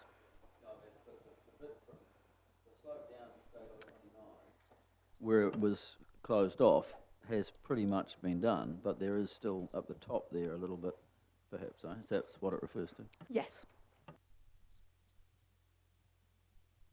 So line 367, Matapihi water connections, 328,000. It's out of an internal submission 18 to 28 in the LTP. Can we have some clarification of what the Matapihi water connections is? Aware of the wastewater, but not water.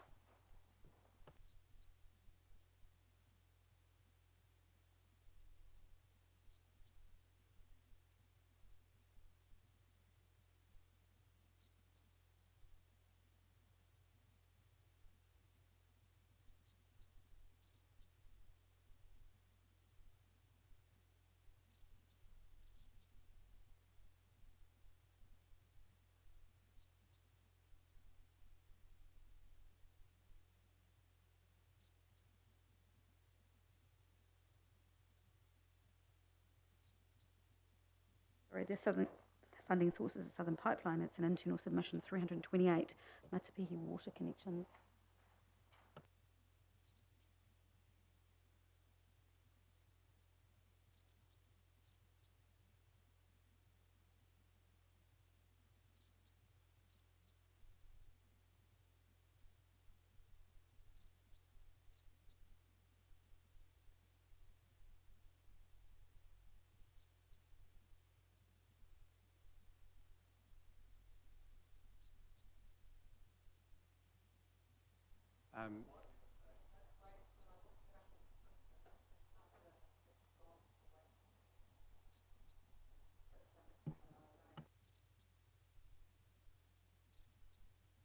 Wastewater, not fresh water. Okay. Other points on page 8? And if not, page 9.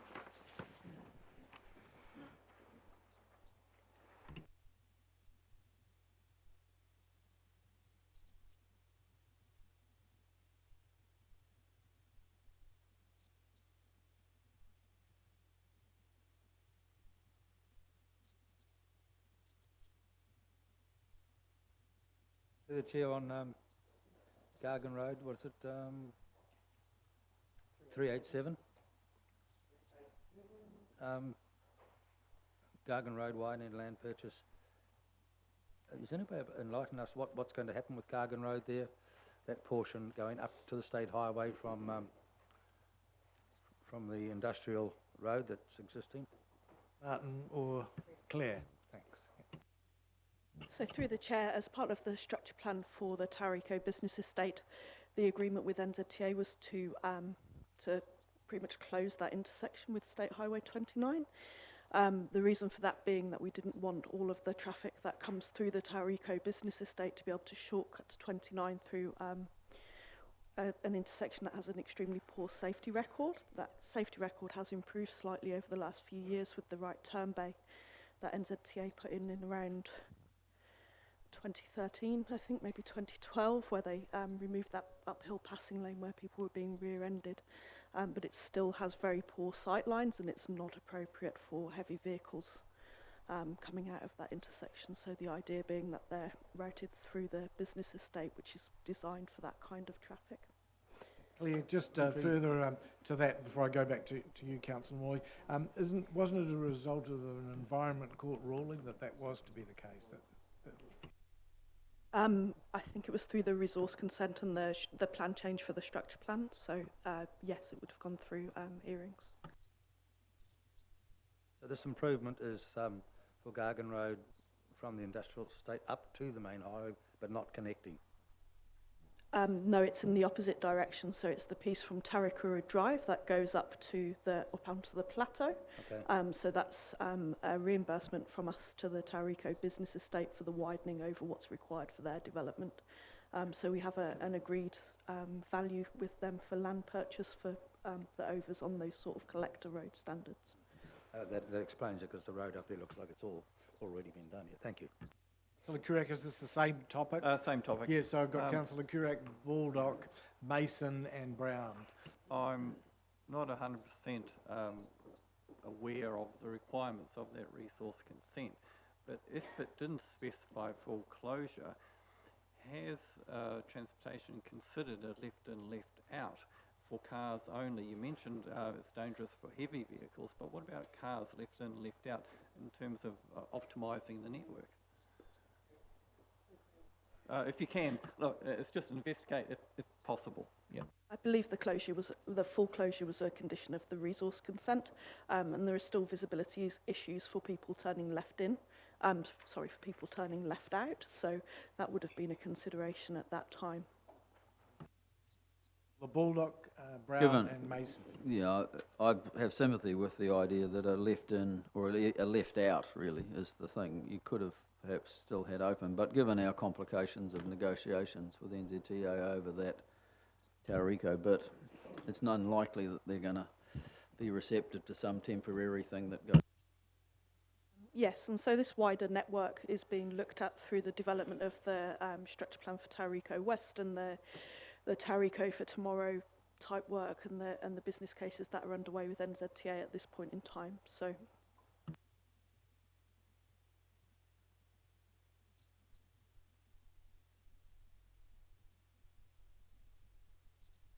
Mason, is it the same issue? No. No, Councillor Robson, same issue? Yeah, okay. It's just for clarification, it's the use of the word arterial in that project 387 Gargan Road, to widen Gargan Road to arterial standard. What is this artery serving, intended to serve? Just to clarify. I think that should say collector standard rather than arterial standard. It's that reflection of the benefits to the wider development rather than just the Tauriko business estate. I mean, we have to realise this happened back in the beginning when actually they were going to re-divert State Highway 29 from Belk Road through the lake. So planning was that it could have been an arterial that got out there somehow, which would have made a lot of sense. But we've had that many iterations of the plan from NZTA that it doesn't look like it makes sense now, but it may have done it.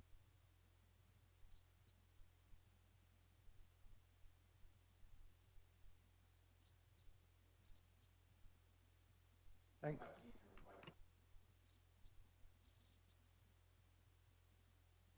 Thanks, Claire. Okay, so new topic, Councillor Brown and then Councillor Mason. Line 404, Eokoro Drive roundabout, $9,989. So I presume it's just going to be a whole lot of cones and a couple of sandbags, because it has to be the cheapest roundabout in history. So are we confident, is that there's no other money associated with it? Is it the wash up of a roundabout? Is the start? It's $9,989. Chair, we'll just confirm, but I'd say it will be carried forward from the current year, but it'll just be left over budget that's carried forward.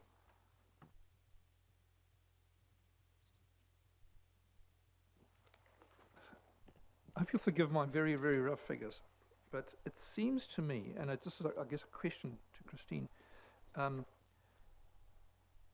that there's about 250 to 300 projects we have here, and according to what I can see here is that in the column commenced yes or no as of March 2019, you got yes or no to most of those. Sorry, to very roughly about half of them we've already commenced. Would that roughly true? It's just an observation, a very general observation. I'm trying to make a point here, is that it looks like there's about sort of 280 to 300 projects. If roughly half of them we've already started. Yeah, through the chair. Yep. So projects are seldom conceived, designed and delivered in 1 year. In fact, it's not uncommon for them to straddle many years. And so initial funding is generally around the concept and design.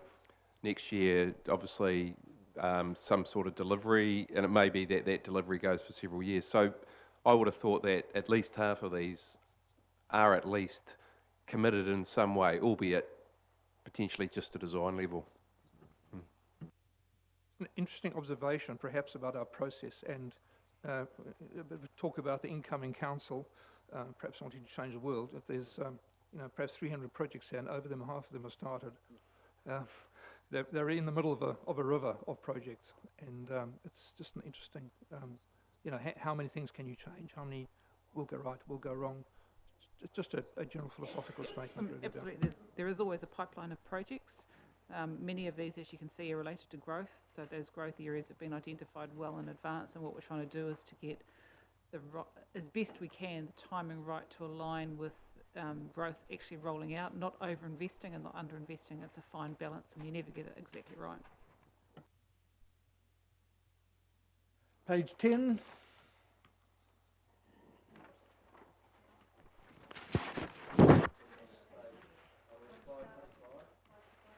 Okay, I've just numbered them as I've gone through. So it's page 10 begins with 525. You're correct. Yep.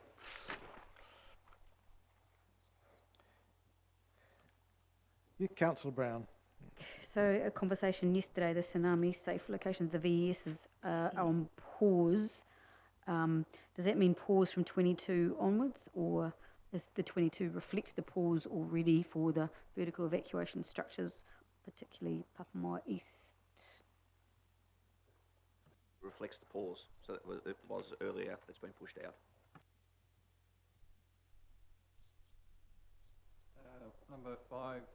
Number 536, Marine Precinct Renewal, just detail on that, please, if possible. Why I asked is around the private, in the fishing fleet and provision for amenity or infrastructure to meet requirements there. We've discussed that in the past. I think the Chief Executive might be familiar with a need for some higher level of service there. Is that where that's heading, or? Through the chair, so we previously just spoke about that project, that the 600,000 for the wharf at Marine Precinct. This is renewals over and above that. Thank you, Paul.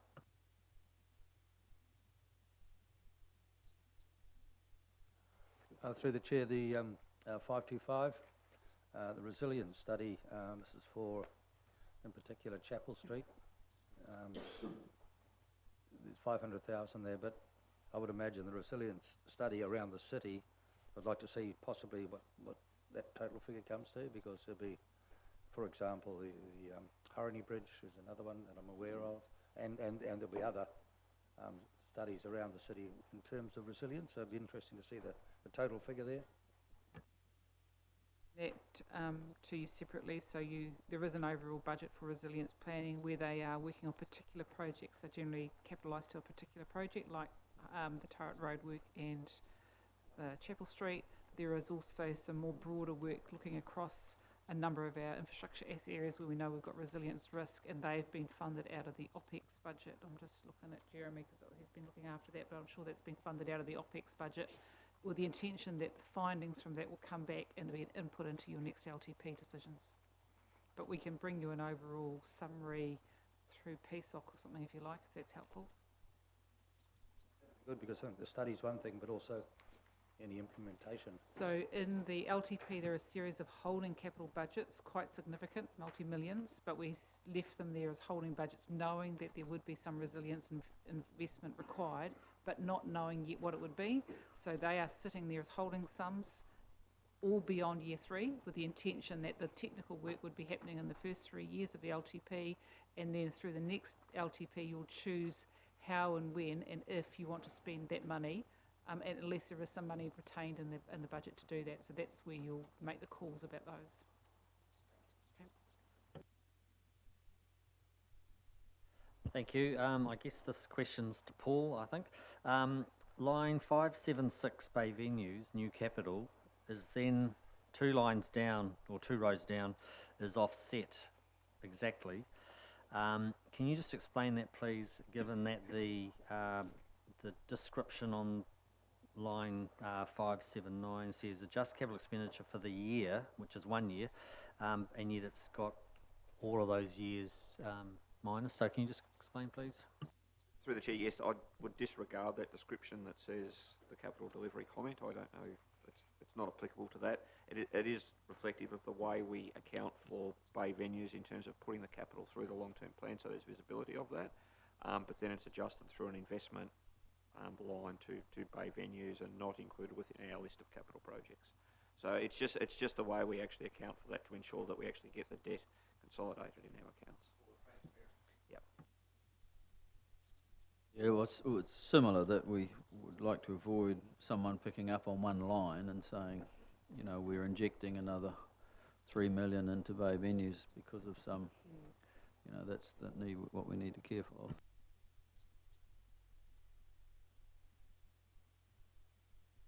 Just going back to resilience, 525 Chapel Street.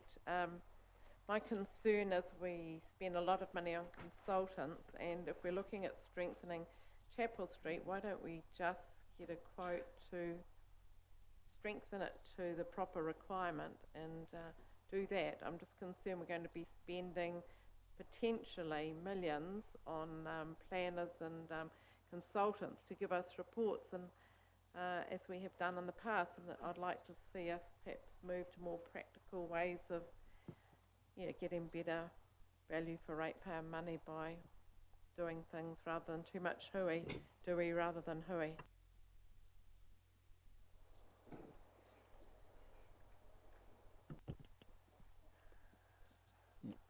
Look, I think before we spend any money, we need the best advice.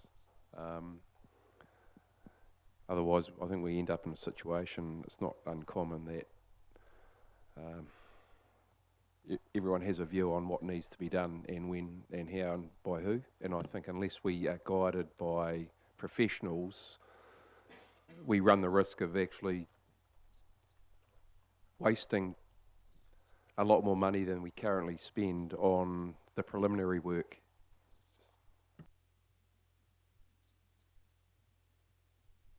While I'm there, can I do another one, please? Down on 580, the same page. Road resurfacing. Elected members have raised concerns about hot mix versus, what's the other terminology? Chip seal versus hot mix. So that's item 580. There's been quite a lot of feedback from elected members on that topic, and that's been feedback from ratepayers who one day find their lovely hot mix road turn into chip seal when it comes to renewals time. On that, so this council has previously consulted with the community on the level of service. You can change that, but under the Local Government Act, you'd need to go through a public consultation process if you wish to do that. So we'd normally link that in with an LTP. You could do it outside of that if you wanted to, but you couldn't change your overall citywide level of service through a deliberations. We haven't consulted on it. So we can add it to our list of issues for discussion with the incoming council as to whether they want to put it on their work program. Please. I mean, there are a number of issues, including the fact that NZTA doesn't subsidise the difference, but that's part of the pro and con assessment that you would do as part of the level of service review. And a full assessment would show the length of time and wear and tear, etc. So that would be good. Just one other one, if I may, the Moo base track repairs, 582.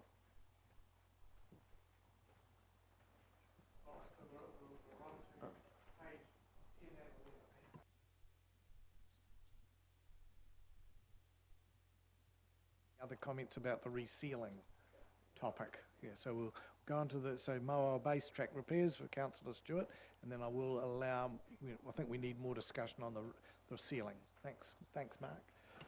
Through the Chair, the Moa base track requires a discussion with Council to consider the funding options. That will happen at some time in June. We have to have a discussion with the Mowal Trust prior to that because they've provided feedback that they don't understand enough about the project. So we'll do that with a site visit and a briefing and a discussion with those guys, and then come back to council with a paper. So now we'll go back to that topic which does traverse the 2 pages, so 10 and 11, and that is the road resurfacing. So other people wish to speak. Councillor Baldock.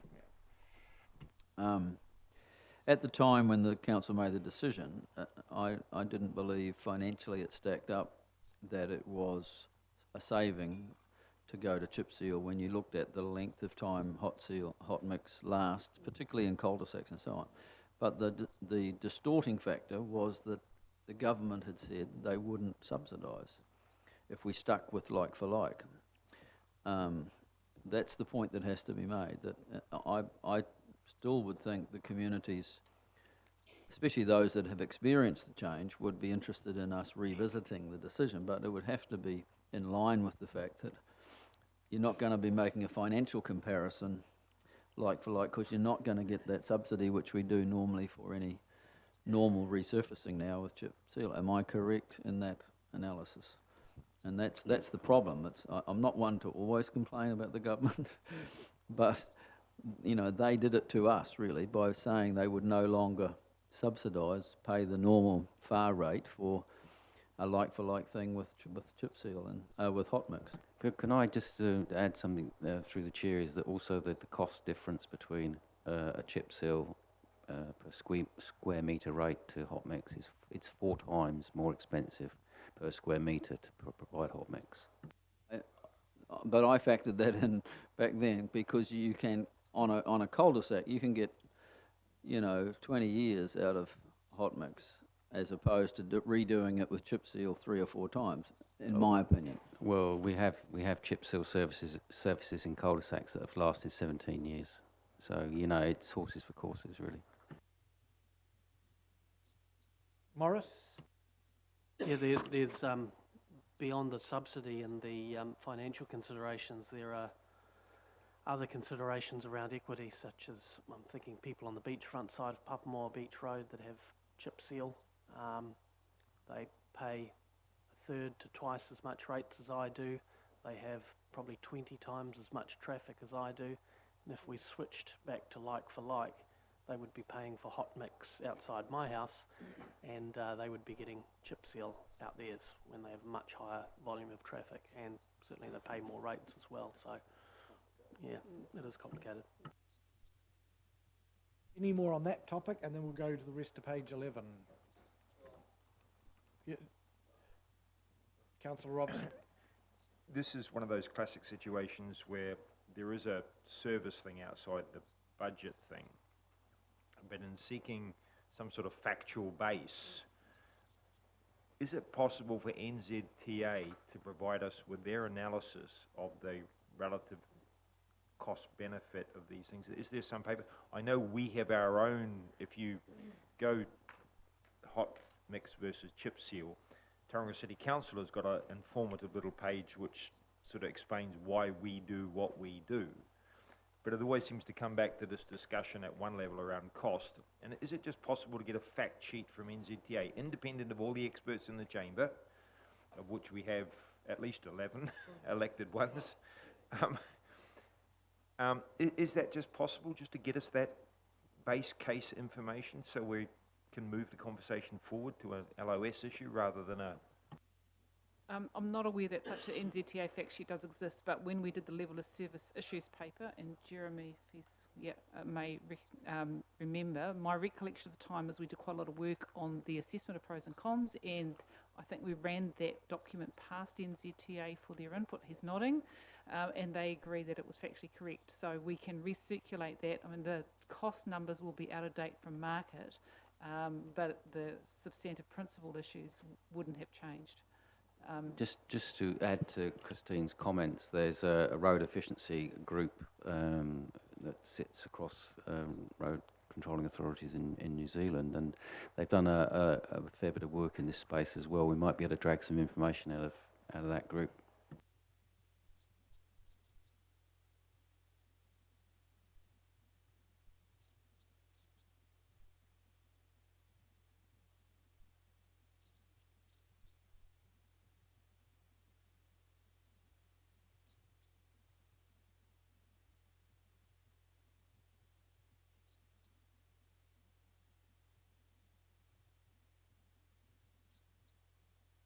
I've got Councillor Bullock and Brown. Are you both talking about the same topic though? Yeah. Okay. The thing I was disappointed about when we went through the decision before was we didn't come up with an option to give cul-de-sac streets the option of paying the difference. And that may be something we can investigate in a 10-year plan in the future, because the cost difference per household was not actually that great. And, you know, if you bought into a house that has hot mix there, it's part of the value of your home and everything else, but we never got there. And it's a 10-year plan discussion. I suppose, is that something we're thinking about in new subdivisions? I mean, there are some subdivisions that pay for a higher level of service regarding their vegetation. Think of the lakes. Is that sort of thing you'd eventually look at doing so that people know what they're in for? Yeah, because I could imagine getting everybody to agree in an already existing one, there'd be bound to be one or two that would not. But Councillor Brown. Great to have this discussion, but really it's an LTP discussion for the next council, yes. Next LTP, yes. Spirit of local democracy, can I ask that ward councillors be given the task of running the democratic conversations within the cul-de-sacs and deciding whether all the people on the south side versus all the people on the... Yeah, really? Do we really want to get to cul-de-sacs having a vote and a discussion on whether they... Yep, it would have to be probably for new ones. Okay, any other items on page 11?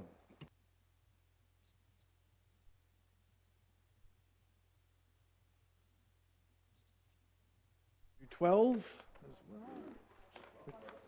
Yes, one thing on 11, Councillor Granger. Yeah. Yeah, Martin, 601 streetlight renewal. I just presume that's LED lighting. Is that correct? This is around streetlights coming to the end of their useful life. When they are replaced, the columns or the lanterns, then they are changed to LED. That's part of the process. So that question I think I may have asked you before. We did have one or a problem not long back, especially with the poles themselves.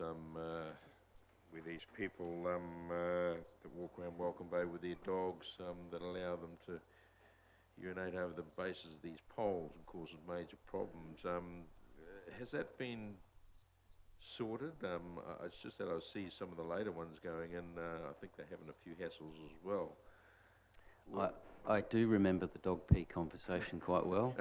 It does stick in my mind. The new columns that we are now implementing have a rubberized coating at the base of the column that extends above the ground. So catering for all sizes of dogs, that seems to have done the trick. Well, to one point, it's just that I see some of the boom edges get attacked by these things called, you know, the old rotary devices that tend to rip those, and of course that doesn't stop from deteriorating. What have you done there? I can't answer that question. I'll come back to you on that one. Just have a think about that. But there is some that certainly going through that, which I don't certainly want to see fall over because of that reason. Still on page 11, 585, Amanawa Falls, the 1.8 million there. I see the expenditure over the next 3 years is zero. I'm assuming that's on hold until this independent study or investigation is done. Is that correct?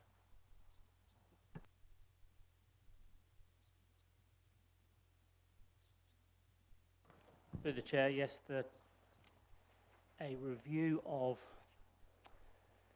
one way to describe it is a review of the best approach is currently on the go with Tourism Bay of Plenty as the lead actor in that, and we will expect the report in the next few weeks, I suspect, and we will get something to bring back to council for a discussion.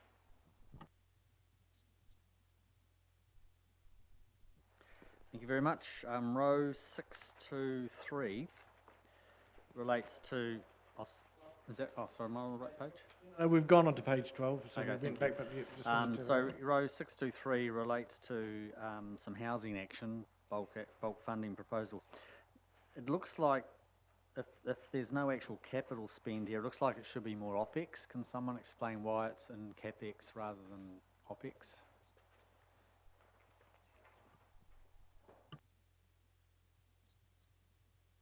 Through the chair, this was in the old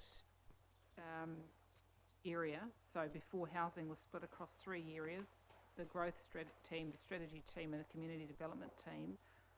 I think this was what was in the community development team. I just need to check. And we had made a decision internally that that was not required, but it hasn't been reflected in here. So we were going to remove that. I'll just check that that's what that funding is, but yeah. Other items on page 12.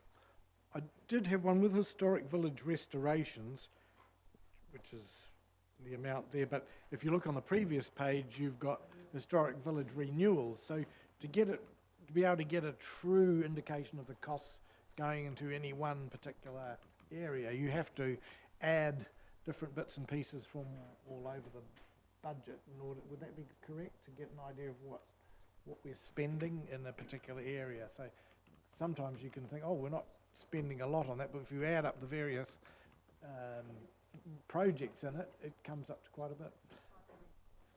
That was 592. Yeah, and then yeah. So 592, 598, and over the page on page 12, which we're discussing, it was 629.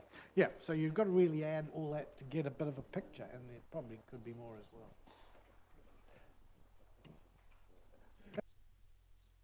Page 12.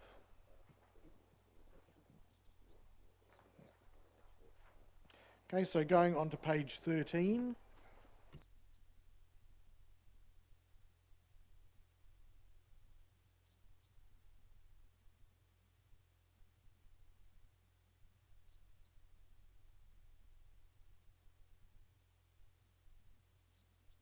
So page 13.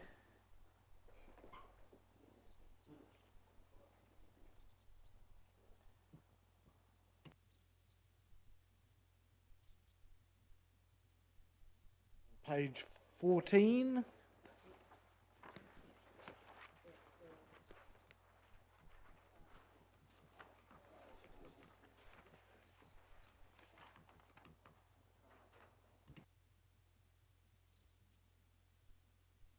Yeah.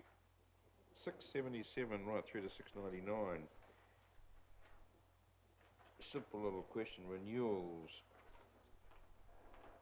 Are they at their end? And when I say at their end, they're not sufficient in working condition, or again, is it just the end of time for replacement? Because you go through a number of these and you do start questioning why.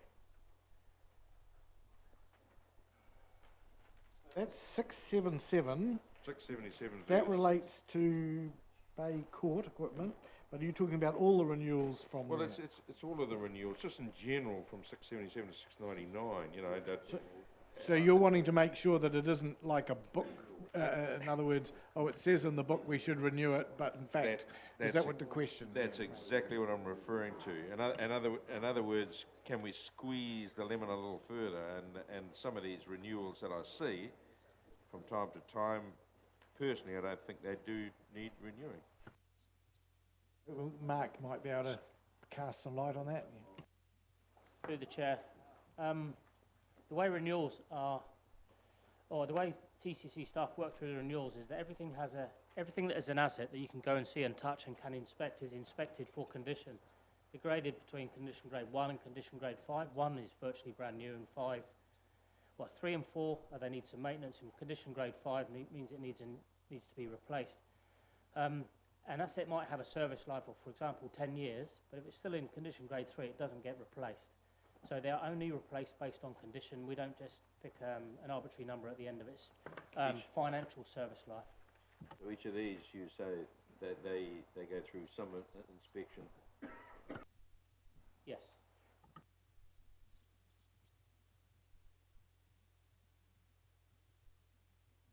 Just line 669, repaint the terminal. Yeah, what terminal? That's the airport terminal, I guess? Or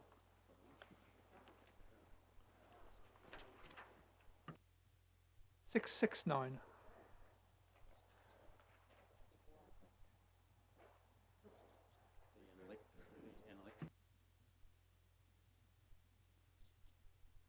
Sorry, through the chair, I've just got a slow system.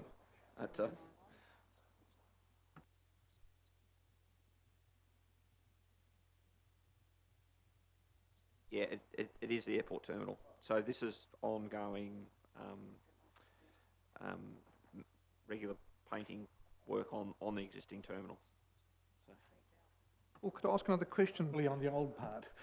Yeah, Councillor Mason. If it's a bus station, it's called a terminus. If it's an airport, it's a terminal. Can you explain the difference? Spelled T-E-R-M.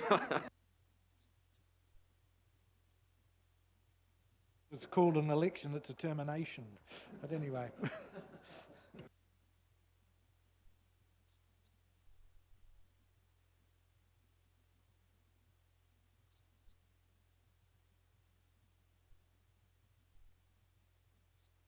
Thanks, Robin. Just back to page 659, street furniture renewals, 38,000 this year, 46 the next. It includes seats, bike stands and drink fountains. We've just done some great work around bike stands and bike repair stations, but what do we get for, how much can we get for 38 grand, which goes up to 46? Because I would have imagined that most things are going to be $5,000 to $10,000 a piece, and that 46 isn't going to get us a lot across the whole city. Is it ring fenced to the CBD? Is it in any area? Can we have some more flesh around the street furniture renewals budget line 659? Through the chair, it's across the city. We actually that budget's used for not necessarily replacing a whole seat. It's replacing maybe the slats that are snapped or got reached the useful end of their useful life. So you can do a reasonable amount of good work with that budget, to be honest with you. So I think that's sufficient for next year. Is there money anywhere else in the budget for bike stands? I know your team's just done a phenomenal amount of work putting in new staples and stands all across the city, but is it anywhere else in the budget? We do have money in the cycle plan budget, and once obviously all that gets signed off by NZTA, we'll be claiming subsidy on that as well. Thank you, Martin. One thing that intrigued me was the dog exercise area with the tunnels and jumps and weave poles, and I haven't seen one around. Is there something, one at Tech Park? Oh, okay, and I haven't seen any in the city, and is it something that is becoming the thing to provide, or is it then a destination for people to take their dogs, or is it mostly local people? Anybody got any? Mark, do you know much about that? Your Worship, I could perhaps offer a general response as opposed to a specific response, but I do know from an animal control officer's point of view that that more dogs can have exercise and have areas to go and exercise helps with the other issues that have been reported through this council with barking problems. So I can only assume that follows on from that. Oh, it was more just a quick. It's quite interesting. I haven't ever seen one. Yeah, and it's really pleasing to see that they're looking to work with some sponsors to actually ensure that the area's fit for purpose for dog owners. Yeah. Councillor Brown. Do we know where at the lakes it's going to be situated?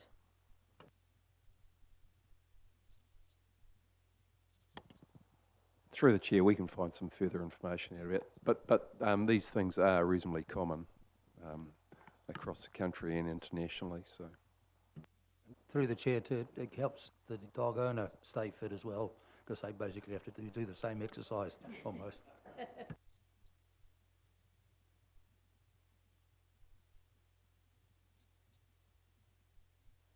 Sorry to go back, but the line 609, the elder housing, So we're obliged through legislation, by the looks of it, to upgrade the heating, ventilation and air conditioning. So 300,000 next year and then 600, so nearly $1 million worth of that. Are we likely to get that back when we potentially sell the... Through the chair, this is required under the Healthy Homes legislation. In terms of where, what investment we make in the villages will be, endeavoured to actually be recouped back through any, sales proceeds as we go forward. So.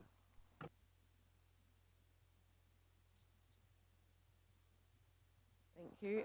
667, 25,000 for a new trailer. Just seems a lot. I just wondered, is it a particularly large one, or I can't imagine anyone paying that much for a trailer.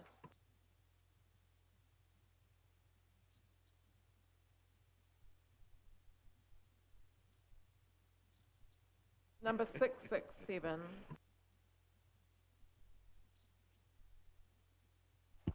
I'll take that. I think it was for the city events team as a community resource for community events. That included some CapEx equipment as well as part of the total cost. So the whole trailer wasn't 25 grand.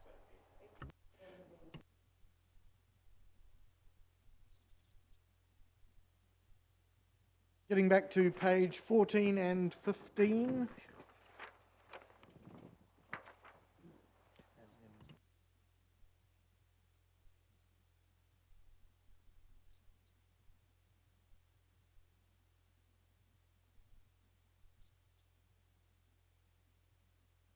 Page 16, land sales. Oh, you got a 15? Okay.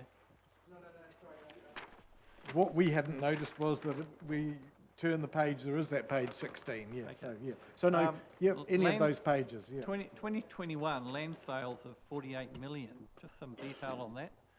Seems like a heck of a lot of dough.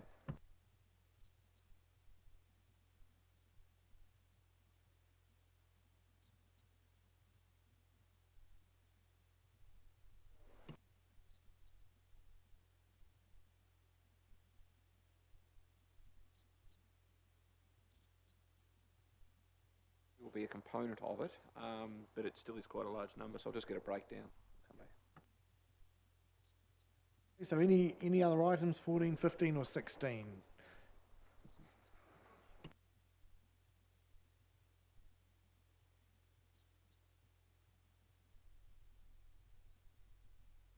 Okay, so over the break, we might be able to get back to you with any other answers when we resume again at 1 o'clock, and we'll continue the meeting then. Adjourn till 1 o'clock.